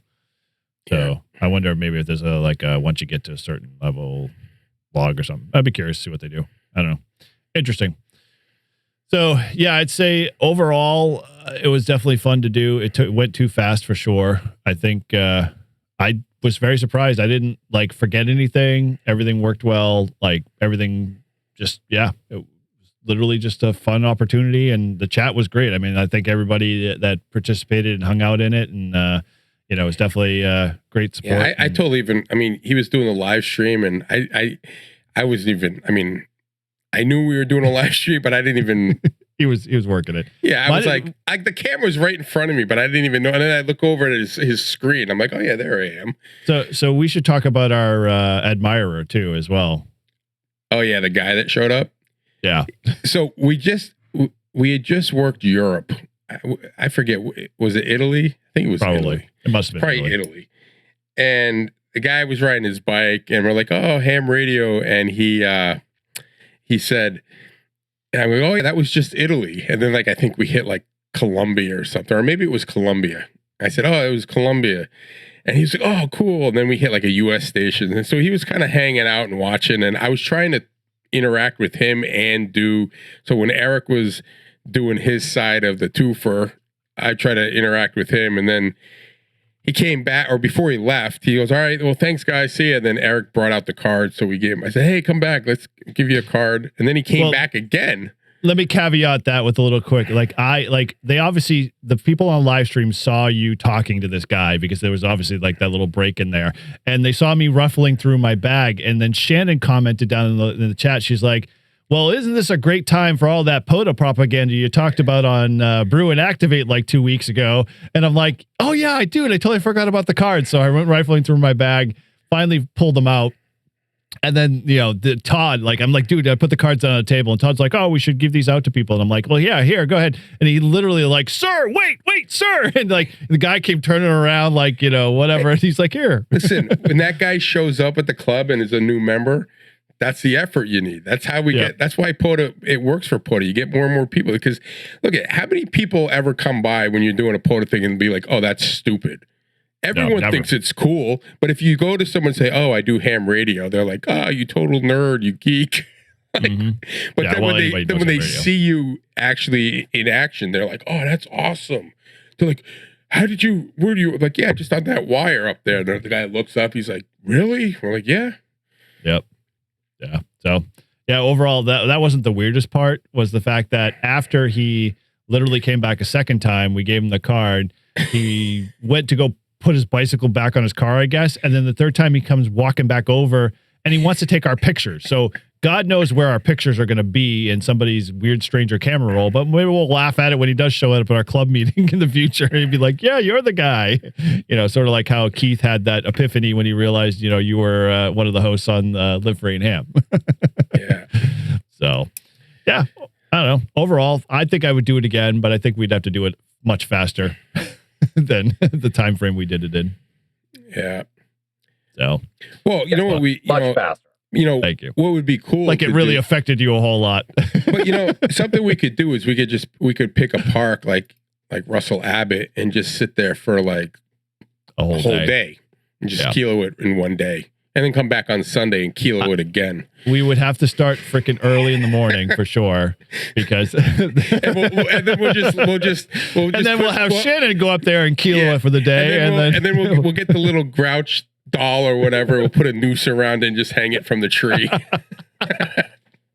That would be a good live stream, don't you think? Oh man, sadly there's not much great salsa. Well, you have T-Mobile there, so I don't know how that would work out. T-Mobile works fantastic at that part. Oh, it does? Oh, nice. Yes, it does.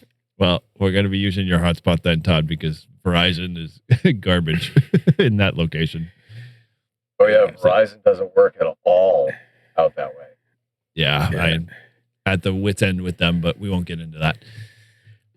So yeah, Kilo worked out pretty well successfully. And then at that point, I mean, obviously, Paul, you were hanging out with Ziggy. So I think you originally told us last week that you were going to try to stay out of his hair with family and Halloween and stuff and whatnot. But it sounded like you guys still hung out and did some interesting, cool shit. Yeah. Well, so I got there on Halloween, right? And I was like, yeah, no, I don't want to interfere. Like he's got little kids, like they're going to want to do trick or treat or whatever. He went way above and beyond to like make sure that I was set up and comfortable. So he had his parents showed up with their RV, and his in-laws with their RV. How big is his property?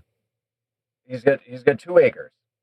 Whoa. So his parents and his in-laws were on one side of the house, and like, I mean, him and we had been planning this for months, right? So he rearranged everything so that I could be on the other side of the house, away from everybody. He ran power and water out to me. Jeez. So yeah, so I had power and water, and then he's like, well, we're going out to dinner, and the missus, the old lady wants you to come out too. So why don't you come out to dinner with us? I'm like, no, it's all right. Like, you guys go ahead, and I'll just stay here and I'll make some pasta. Like, no big deal. Like, well, she kind of wants you to go. Like, yeah. I'm like, okay, yeah. So we went out. We went out to this Mexican place called Salsas. It really good food. I got a sidebar just real quick. Like, dude, it is amazing. The people that don't understand ADA and service dogs, right? So we walk in, right, and I'm the last one through the door, and it's me and Watson. And the little hostess lady is standing there, and she's like, "Well, I don't know. I got to go check with my manager because we don't allow dogs in here." And I was like, "No, you need to understand that, like, it is a violation of the Americans with Disabilities Act to tell me that I cannot bring my fucking service dog in here." Right. Like, he's got his jacket on. It's everything. like, he can go in an operating room with me. Like, there is no way in hell your manager is going to say that, no, we cannot come in your restaurant. And then she comes over to the table afterwards because I was like, "Fuck you!" Like, you go check with your manager, and I'm just gonna go sit at the table.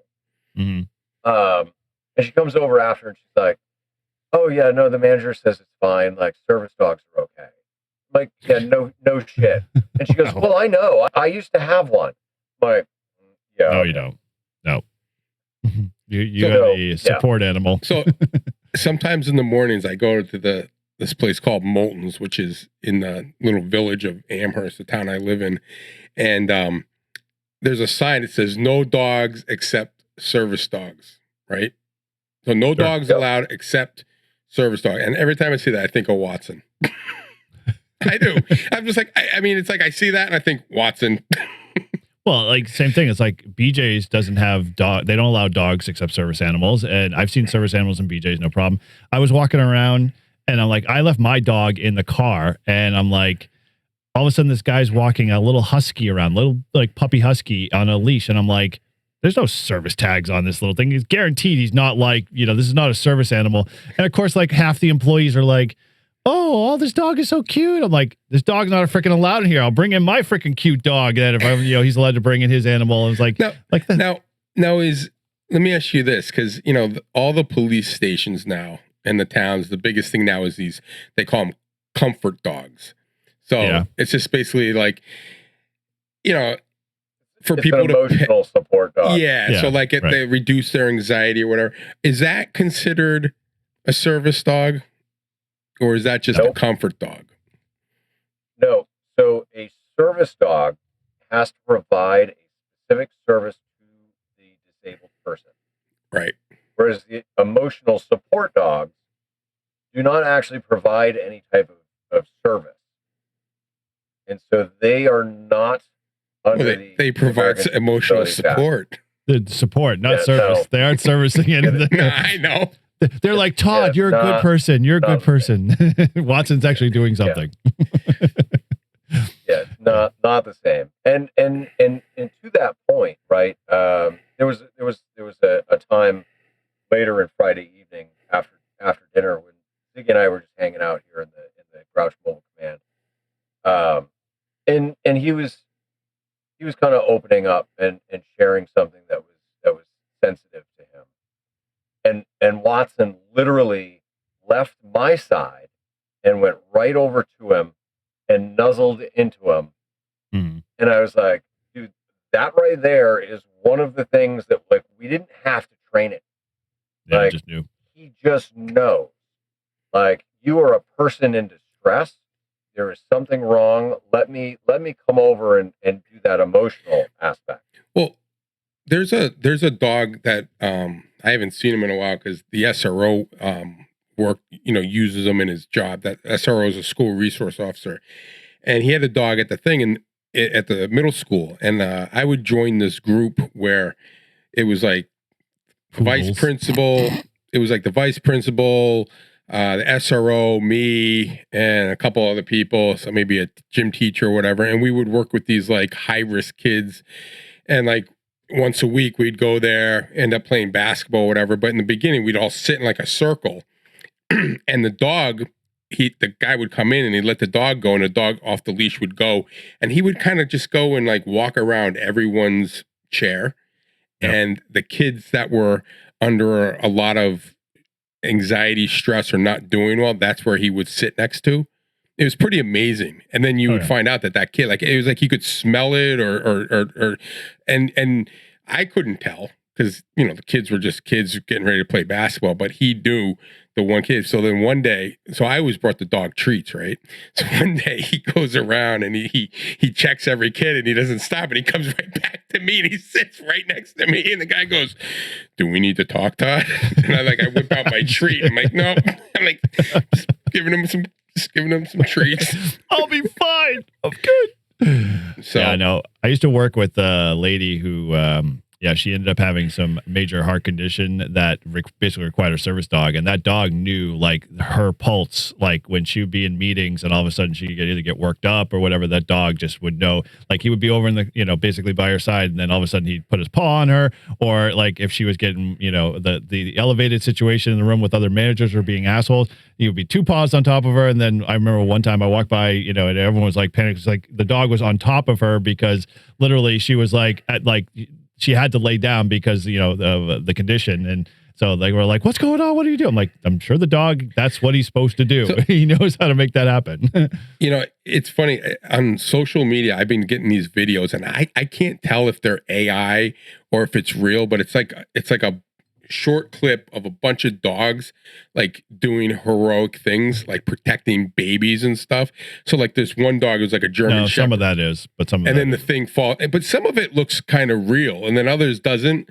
But like the TV falls and it jumps in, or a car's gonna come and he pulls the lady out of the way. Like it's just kind of like I'm wondering, like, are dogs that like instinctual that they know? They do. I mean, your dog might. I don't know about how your dog actually acts, Todd, but I know mine has some intelligence, like, to know the difference of a lot of things. So not as. No, I think it's cool though that Watson knew that was. I mean, Watson's an awesome dog. I mean, he really is. I mean, even when he's not quote unquote working, he's still a good dog. Like he's a good dog. Yep, he is. Yeah, official mascot of the freedom. So. So getting back on track, we had a great dinner out, and then Ziggy and I we hung out, we played radio, and just shot the shit until well after 2 a.m. Nice. And so now you bring it to Saturday morning, and I knew you guys were doing it. I got the notification. It's like 10 o'clock, and so I'm going, all right. We gotta get him. We gotta get him. And so me and Ziggy we're scrambling, like playing with different antennas, trying to figure out like what we could do to get on 10 meters. And he's like, well, they're using a vertical, right? I'm like, yeah, they're either using a woofer recoil or they're using a buddy pole, like, and because I didn't know that you would have the reliance out. And so he busted out a vertical telescopic, and we're trying to fuck with that. Mm-hmm. Yeah, but we did end up getting you, so appreciate it. It was good. Sure. But then we just spent the whole rest of the day literally just playing with antennas, going back and forth with different antennas. But the absolute best was the galvanized pipe. Mm-hmm. So he told me, he's like, I got this idea. I want to take this 21-foot length of galvanized pipe, chain link fence top rail, and he goes, I want to put it vertical in a piece of PVC pipe, and then tune it up. And I said, okay, well, let's do it then. And so he went and got some tools, and we drilled a hole in the PVC pipe so that we could put a bolt to stop the galvy pipe from going all the way down to the ground. So the galvy pipe ended up being like, I don't know, 4 inches off the ground or so. And then I pulled out my my chameleon radials. I've got 5 25-foot length of the Kevlar wire radials.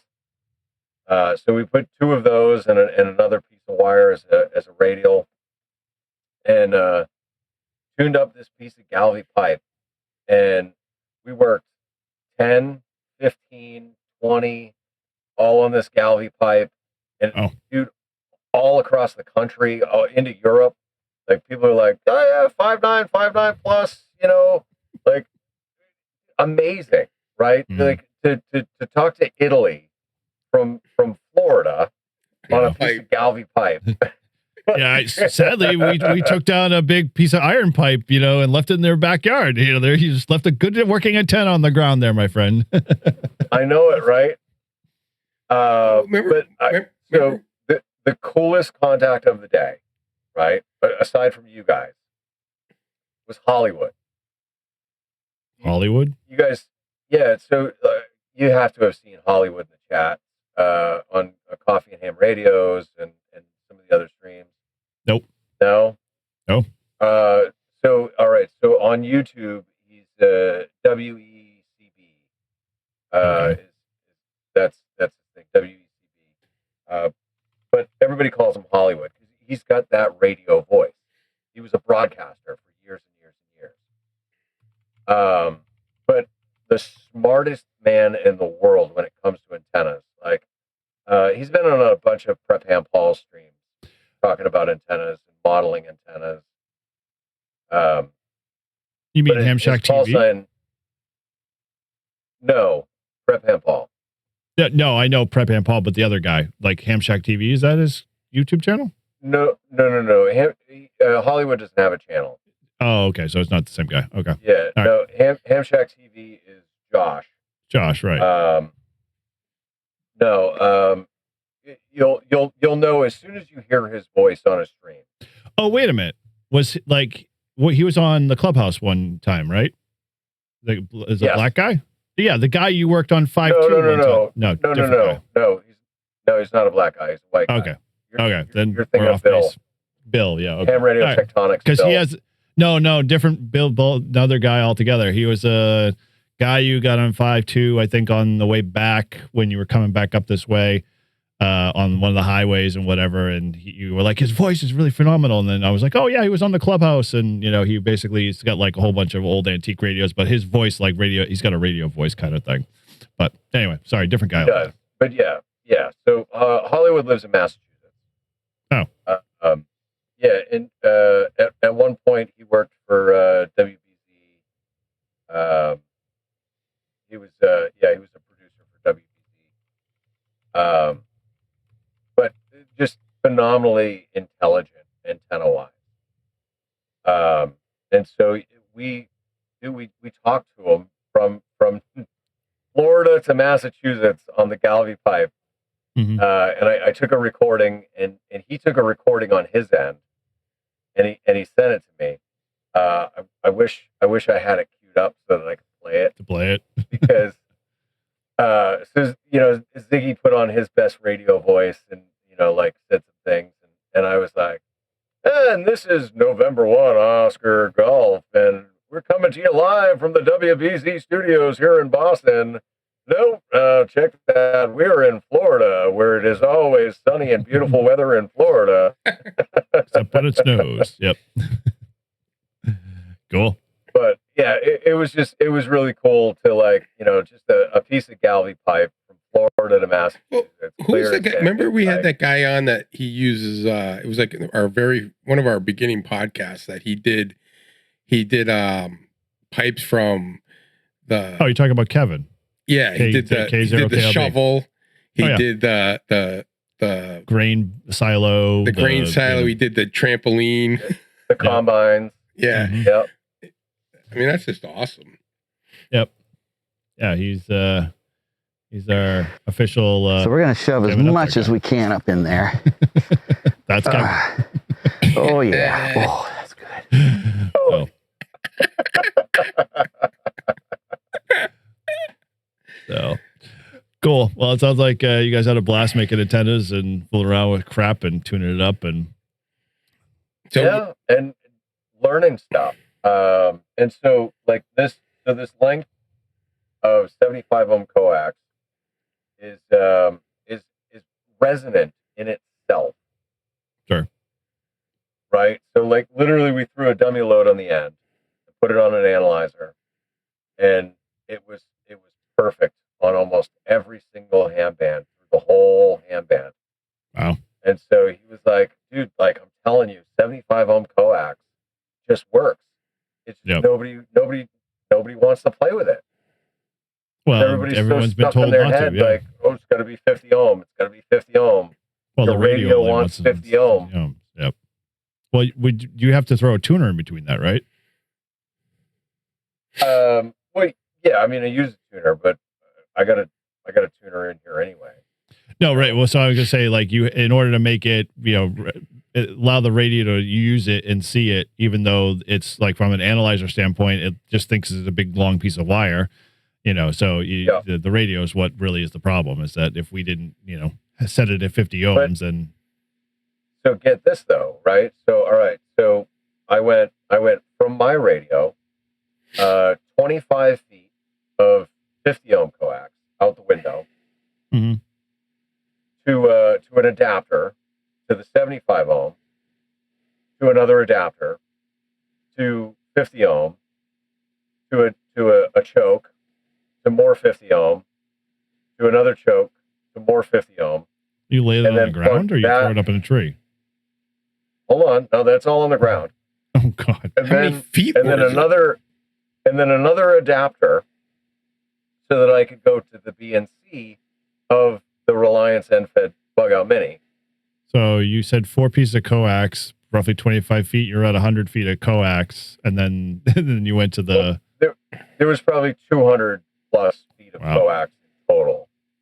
I counted it, and we had nine breaks in the coax Mhm. from the back of my tuner to the feed point on the Reliance end-fed. And then I turned the tuner off. And I said, well, I know the Reliance is resonant, Resident. Yep. right? I know I don't need the tuner. So let's just see. And so I turned the tuner off, and sure enough, dude, perfect. Absolutely perfect. I did tune the 40 meter end-fed half wave on 80. Because why not? Like, why not try it? Right. Right. Right. And it worked. We were talking to a whole bunch of people on 80 meters. 80 meters, like 80 meter. They were talking about their prostates and their doctor's appointments and all that. It was 80 meters, dude. But yeah, it was just great that like I turned the tuner off and I could change the bands, 40 through 10, and it worked. It worked phenomenally. It sounds similar to very much like what Mike and Matt threw up at the 24-hour POTA. I mean, they just threw a shit ton of wire up there, and we had about 100 and so odd feet of coax. So yeah, I mean, I wonder why the DX10s had no problem tuning it, because it was literally already pretty much almost a half wave, or probably a little short of a half wave. Yeah.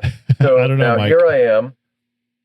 I have arrived at my final destination for the winter.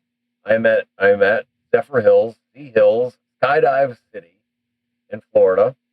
And so it's interesting. So like where my RV is, probably, I'd say maybe 300 feet behind me, there's a tree line. Ooh. So I'm thinking if the girl parked behind me doesn't mind, I'm going to run the 50 ohm out the window. I'm going to connect it to the 75 ohm, and I'm going to run the 75 ohm out to the tree line, and I'm going to throw the Reliance end-fed up in a tree. And I'm just going to, dude, I'm going to sit here and freaking play radio. There's literally a wildlife preservation that backs up to the freaking airport. Wow. So I might be able to argue that I'm close enough to it with the antenna being there, right? If I put the antenna all the way at the tree line. Yeah, as long as The not above the antenna- tree line, you'll be fine. Right, but the antenna will be close enough to the wildlife preservation that I could say that I'm in the park. No, you No. cannot. No. But, off the record, sure, go ahead and do it. I'll support you on that. Now, So- what happens if you live in a park? You can't.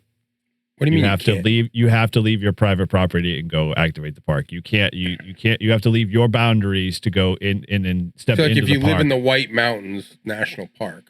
Yep. You have to leave your personal property and go into the public, domain. So of let's the say park. Paul and I lived in the White Mountains National Park. Could I go over to his house because I'm not in my property, I'm in his property. You're in And his Paul could property, come over not and use owned, my not shack. owned by the state. But You hey, can't be you on know, private property. I got it. yeah. So technically, I don't sure, and nobody would care. I mean, obviously, unless they did a drive-by of your house, Todd, and saw you on FT8 making 6,000 contacts for the White Mountain National Park. But Well, I don't live in the White Mountains, but I'm just thinking. So it looks like the reason why Mike's answer in the chat there was like, why don't they have 75 ohm radios? It's because according to at least ChatGPT, 75 ohms is great for signal quality and low noise or low loss, but it's not great for high power. So running like 500 watts a kilo through it, it can't handle it well, I guess, for whatever reason. I could read on, but that's part of the reasons why. For 100 watts, it would work. Yeah, but 100 watts is not really considered like a lot of power. Apparently, this is like high end 75 ohm. It's got quad shielding. Yeah. I will have to see. So instead of being, one set of shield, it's got 4 sets of shield. But yeah, so they say works, 75 ohm connectors, the connectors themselves. I don't think it's the cable is the problem. I think it's the connectors, according to this. It says, but 75 ohm connectors aren't meant to handle 100 watts, 500, or kilowatts of RF without heating, arcing, or degrading. So I could see, definitely the connector being the problem. So that's just a manufacturing design issue. It's not the cable then. So this little connector is the problem. Yeah, can't handle the high power. So interesting. I think I'm only running 100 watts. Yeah, I assume, and you're probably not really putting full 100 watts down the wire anyways. You're putting about 80% of that, so you're probably running it at like 80 watts, efficiency. So yeah, maybe 70, yeah, give or take. Yeah. So yeah, interesting experiments for sure. It makes me happy that we have folks like Ziggy doing stuff like that, to breaking the norms of like, oh, we just use 50 ohms because that's the way. I can't tell you how many times growing up as a very early in ham radio that was always just like, follow the everyone does this. You do it this way. You don't change. You don't ask questions. You don't. You just whatever the ARL manual tells you. Challenge the norm. This is the way it's always been. Exactly right. So I applaud folks like Ziggy and breaking the norms and trying stuff, or as Mike says, F around and find out, or RF around and find out. RF around and find out. Yeah. So available over in N2MAK store. So check one out if you want to get one. Cool. All right. Well, so we got a couple other things that we kind of dive in a little bit. Maybe we can use the help of the chat if they're still there and they haven't fallen asleep. We're obviously alluded to last week. The episode, actually last week's episode should air tomorrow, maybe. Yeah. So we'll be alluding to, and we'll re-allude it again, is that we mentioned that we are going to be dragging out of the archives again the Shack Roast for 2025, which is in December this year. As always, it was last year. But we wanted to kind of make it a little Shack Roast, make it a little different. And so us guys were talking in the background. We're like, well, why don't we create like categories? And then from those categories, those people can submit, because like we did get a lot of stations that were like on kitchen, tables and, TV tray fold outs and that type of stuff. And some of them like Mike gave us his Baofeng in the passenger seat photo or whatever it was.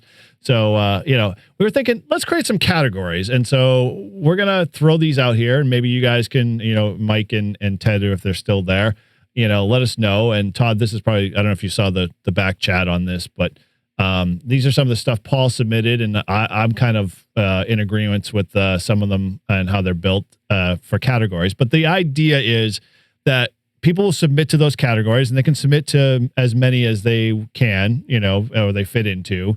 That way we have a little bit of overlaps. And then our Patreons will, after all the, photos are submitted, our Patreons will vote for the top 3 in each category.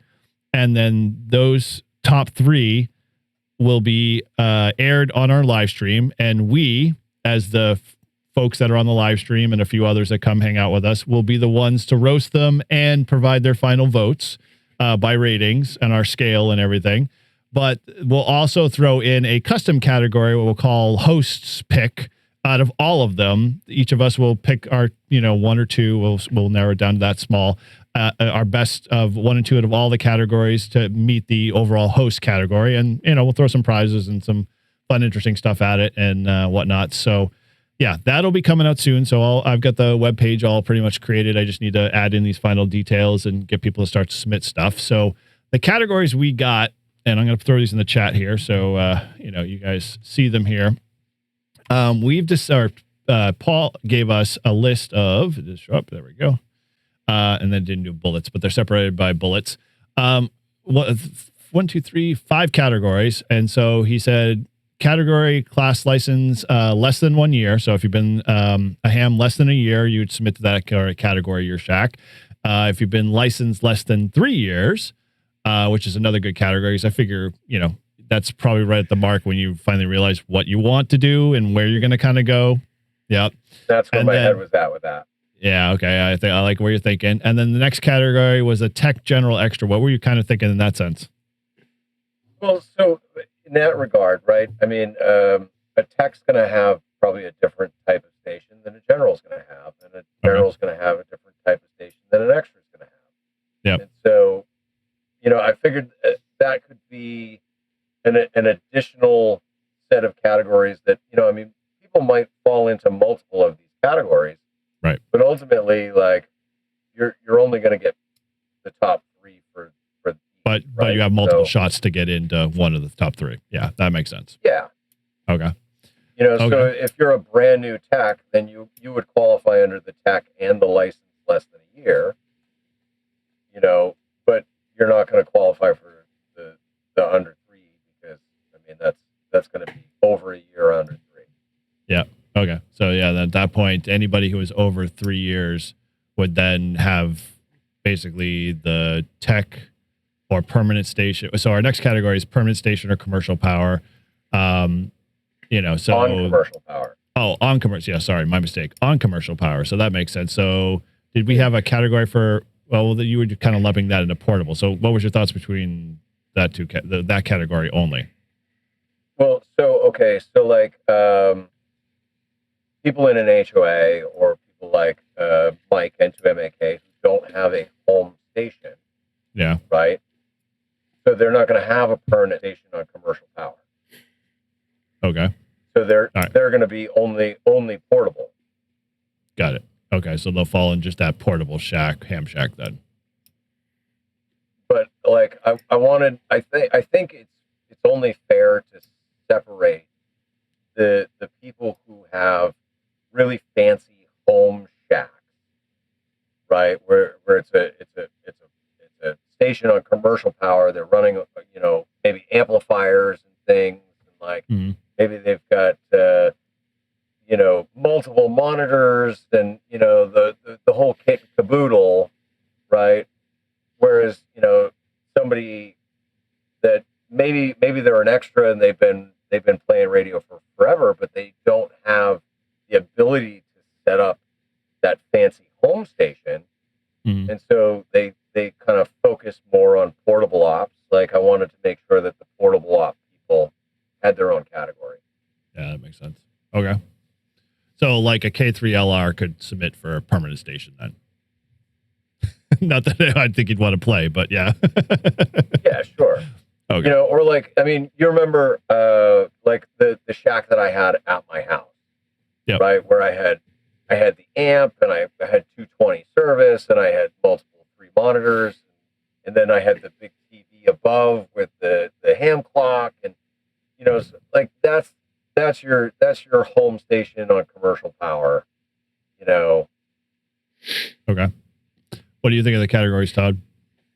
Yeah, sound good. I think we should also have like the pig pen shack, best pig pen shack. Or, like is that almost going to be a Garrett? Like, is that more of like a subcategory we vote on when we start to do the roast side of it? Remember the shack that like Paul just lost it on? Oh, and he's like, yeah. what the?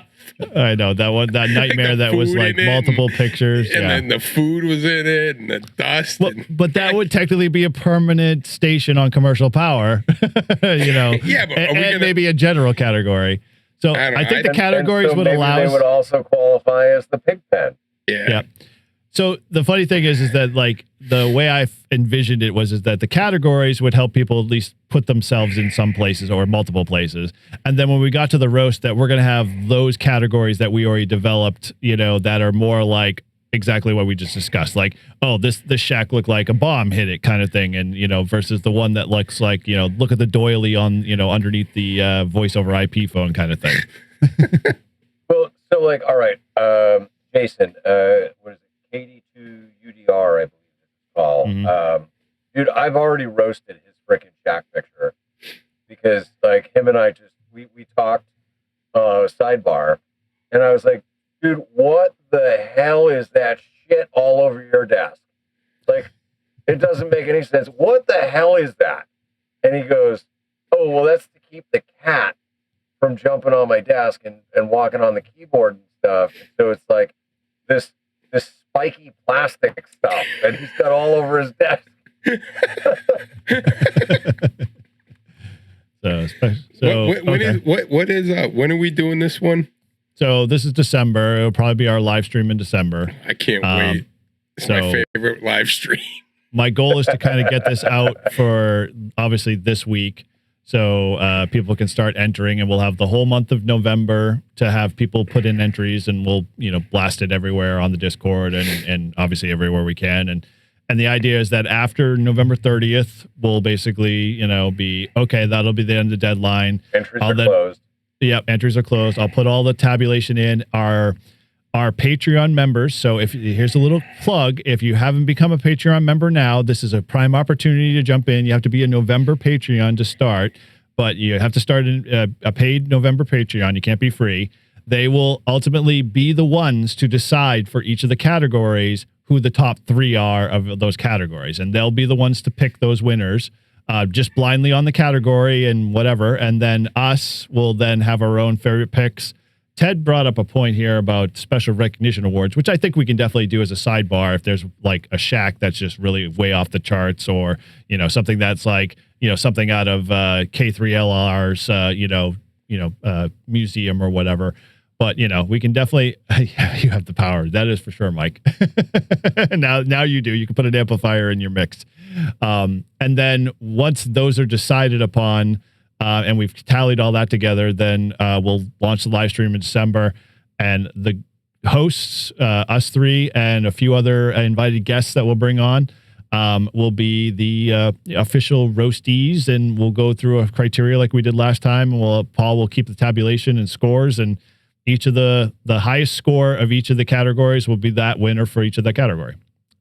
That makes sense? Yeah, and I think let's put a hard deadline, right? So let's do only 7 days of Patreon judging. Okay. Right? So from December 1st to December 7th is when the Patreon members have their judging window. Okay. All right. That way we're not doing the live stream too close to Christmas. Well, so what I was thinking was that we would give them a week. So that we would get them to the point of, so we would close in November for the entries for everybody to submit to. And then that first week in December would be the Patreon's decision, because at that point they'll be already seeing all of the, the shacks being posted, because I'll post those. Yeah. I'll post those up on the website so everybody gets a chance to see the categories that they're being entered, because we don't need to hide that stuff because it's still fun. But at the same time, unless you think we should we keep it in the behind the scenes, or just put it out? Post put it out. Okay, so okay. So I'll post them up on our Live Free and Ham website, and everyone can see the entries as they come in, and then that way both the Patreon folks can get an idea a little bit in advance, and then when we actually do the official voting, they'll cast their votes for that week. I'll have it all online so they can just go in and make their picks and whatever else, and provide some comments. So we'll make it as simple as we can, and then we'll take all that data and formulate that for the week after, because it shouldn't take me that much to be able to put that together and slap together all the slides and everything. And I'm going to say bonus points for the Patreon member that has the funniest comment on a shack. Okay. I'm going to give bonus points for that. Okay. Cool. All right. Anything else we think we want to add in there, Todd? Or no? If I think anything, I'll let you know. Cool. So I will have that page up on our website by the end of tomorrow. Now that I got all the data here and everything else like that, and so we'll start making blasts everywhere on Discord. And obviously, you guys will be hearing this the second week, in November. But if obviously you're a Patreon member, you're already hearing it now, so you get the benefit to being a little ahead there. So get your shacks prepped. Let's start putting those photos together. Bonuses for video. Like I'm going to throw in a little, if you take that little extra time to maybe do a narrative, or if you want to be creative, I will personally have a creative category for my own, I think, because I think if you can show me that you go above and beyond than just taking a bunch of photos and then making us trying to second guess and then having to explain when we're on I'd love it to be live, like a live video. Like, hey, God. go show the camera in that corner there. Like, what the hell is that? Right. Caveat. Mm-hmm. We each have to also submit an entry. Oh, okay. All right. Like, we're not eligible to win, but it should be eligible for roasting. Sure. Well, we already know where yours is going to go. I'm going to have to talk about the dog hair. But, my gosh, the sweaters you could create in that trailer from Watson alone. Dude, I could vacuum 5 times a day, every day, and still there would be dog hair. Roomba needs to contact you and just have them be QA testing that trailer. See how just quickly that thing would kill itself. It'd be like in a small little space. I just vacuumed over there. What the hell? Go back over. Battery would fry. So, all right. So you've heard it here. We'll have more of an official announcement. I'll put together a small little video clip, so hopefully you feel excited about it. And yeah, looking forward to it. It should be really fun. I was thinking maybe if there was, if anybody's interested in creative in the nature and wants to come up with a trophy kind of design, I can convince my daughter she might be able to either create one in a 3D realm or basically create one out of, some modeling clay and paint it all up and whatever. It might be kind of cool as the ultimate champion of the host trophy or something, and we'll do certificates or give away stuff or whatever. I don't know. We'll have to figure all those stuff out.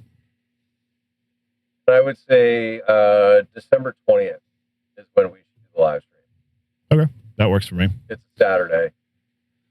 Sounds good to me. Yeah. That'll put us right before. Yeah, we could definitely. Or we could even do the 13th too if we had to bump it up a week too. So we'll figure as we get closer to Christmas. But I assume this Christmas is going to be one of those things that we're not going to be balls to the wall doing much. So yeah, because Christmas falls the 24th. So yeah, we'll be fine. That'll be perfect actually. So all right, sweet. 20th. Let me get that down. All right.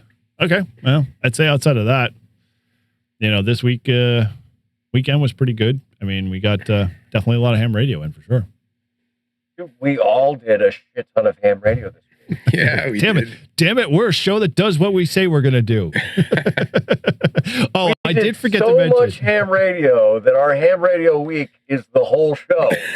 Dude, I have to put this thing out there. I feel so bad for everybody on Friday. So Shannon and I were doing Brew and Activate like we usually do. And it was I heard there was a fiasco. Oh, yes, there was. We were all pumped. It was an awesome start. We were really rolling. So we were doing a ham alert soup to nuts. I mean, if you were a beginner or you an advanced user, we were going through everything to cover every bit of it, how to set up advanced rules. Everybody was super psyched. I think when we started the show, we already had like 30 people in it, like almost 10, 15, 10, 20. And it was still more people were coming in. And so Shannon was in the chat. And so I'm starting to go through some of the advanced tweak settings in Ham Alert. And wouldn't you know it, all of a sudden I'm just like, why did I get alert on my phone, like telling me my router's going down? And then all of a sudden I freeze. And then everything in the house is all beeping at me because it's got no internet now. And I was like, what the fuck? So I'm running to the server closet to see what's going on. And the modem is just flashing at me like, hey, idiot, no connection. And I'm like, I know I paid the bill. The bill's all good. I know we had internet this morning. There was no problems there. And so all of a sudden I pull up on my phone because, Verizon in my neighborhood sucks. So I've got like 2 bars trying to figure it out. And lo and behold, there's no reports of any outage, but I'm talking to my neighbor. My neighbor's like, we're down. And I'm looking, a few other people that I know work from home around here. They're like, yeah, I don't have internet. And I'm like, okay. So that I've come to find out the stupid landscaping company clipped one of the basically comms lines because everything's underground. And they were basically moving around. I don't know what they were doing in the front, but they were changing stuff up. And long story short, they ended up severing internet. So I'm already at everyone's like super excited about the whole entire thing. They're like, oh, cool. Let's get into it. We're getting into it. I ended up so Shannon's like sitting there on the live stream. You can watch it. It's hilarious. She's just like, I don't know where he went, but I can't even control this right now. I'm like dead in the water. She's like, and I'm like, oh. You couldn't even stop the stream, right? She couldn't. She had no access to do any of it whatsoever. So she's like, I don't know if he'll come back or not or what. And so I'm texting her. I didn't have I couldn't figure out why I didn't have her cell phone number in there.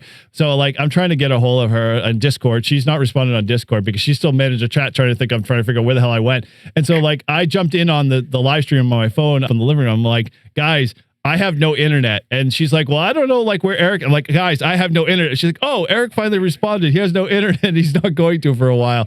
And I'm like, I'm going to kill the stream. You should just kill the stream. She's like, I can't kill the stream. And she's just like, so she's just filling in commentary. I don't know. She's talking about the sun and, her day at the park. And I'm like, Shannon, just end it. Just disconnect. She's like, I can't disconnect. I'm like, just click the button to leave. 12 hours later, she's still there. Well, we're still waiting for Eric. So I was like, I finally figured out, I'm like, I've never been through EV Mux on my phone. Apparently you can do it if you have a web browser on the phone. So just FYI, if you ever get into that jam, just go up to EV Mux, log in with your account, and you're good to go. So I was like, all right. So I was able to get in there and kill the stream after 20 minutes. But I was like, oh, apologize. Because it was on fire. It was going so good. People asking questions. Everyone's all excited. Let's get into the rule building stuff. And I was like, oh, what a bomb. What a bomb. It was one of my best shows so far. Well, I'm sure this week will be, a continuation of it, but, or I may have lost all my listenership. I don't know. We'll see. Yeah, well, definitely with Ham Alert, if you don't say, all right, only give me this person if they're at a park reference. Yep. Or only give me this person one time per, instance. You'll just get bombarded with Ham Alert. But if you were if you were on the live stream, you would have realized that first part I went through was all of setting the thresholds. And when you set the thresholds, it stops all of your stupid rules from basically exploding in your face when, Paul decides to activate said park and I'm getting 25 alerts because everybody's respotted him on the, every RBN and the POTA page and everything else like that. So yeah, I went over all that. I'm like, these will save your bacon every time and it will keep you from going insane. Especially, if you were still on one of those plans that still charge you for SMS texts, which I don't even think there one is these days, but it all is hilarious either way. So, yeah, that was a mess, but it was still fun. Losing logs. Yeah, I know, Mike. It's a big pattern. I apologize. It seems to be consistent. I lose coax, too. You forgot to put that in there. I forget to bring certain radios or antennas to parks, The list just keeps piling on and piling on. So, all right. Well, dude, I think we should put a wrap and a bow on this for tonight. But it was definitely a good episode. Hopefully you guys enjoyed it. I know Ted and Mike who are in the chat. Thank you guys for hanging out. And I apologize again, guys, for forgetting to post in a due amount of time to our Patreon listeners the link. But you got it and you're in here and I appreciate it. So anyway, any last words you guys want to throw at out there? Or are we all good? Nah. Thanks for doing the kilo with me, Eric. Yeah, it was fun. Thank you for getting it done before it snowed. I appreciate it. and next week's host will be the Grouch. Yeah. Yep. Very much so. All right, man. Well, with that, let's go through the usuals here. And so thank you again for joining Live Free and Ham and hanging out with us both here in the community and in our podcasts and everywhere else that you might listen to us. We truly appreciate it. And thank you again for supporting us in the show. And if you want to connect with us, you can head over our Discord server, join in on that conversation, and feel free. The link is in all of our show notes and on our website. You can subscribe to our YouTube channel and catch all the awesome content there. you're definitely going to want to make sure you do that, because obviously as we start to do more with the shack roast, you're going to want to be involved in that. You can always leave us a review on our SMS link located in all our show notes. And you can always leave us a voicemail at 978-233-1142. You can always support the show as being a Patreon member, and it's going to benefit you, obviously, if you want to get in on the voting process for the shack roast. So definitely head over there and do that. And head on over to Live Free and Ham, learn about the show, check out our latest swag, and find all of our contact info. And as we always like to say, thanks again for listening. From all of us at Live Free and Ham. Later. And 7-3. 7-3. 77.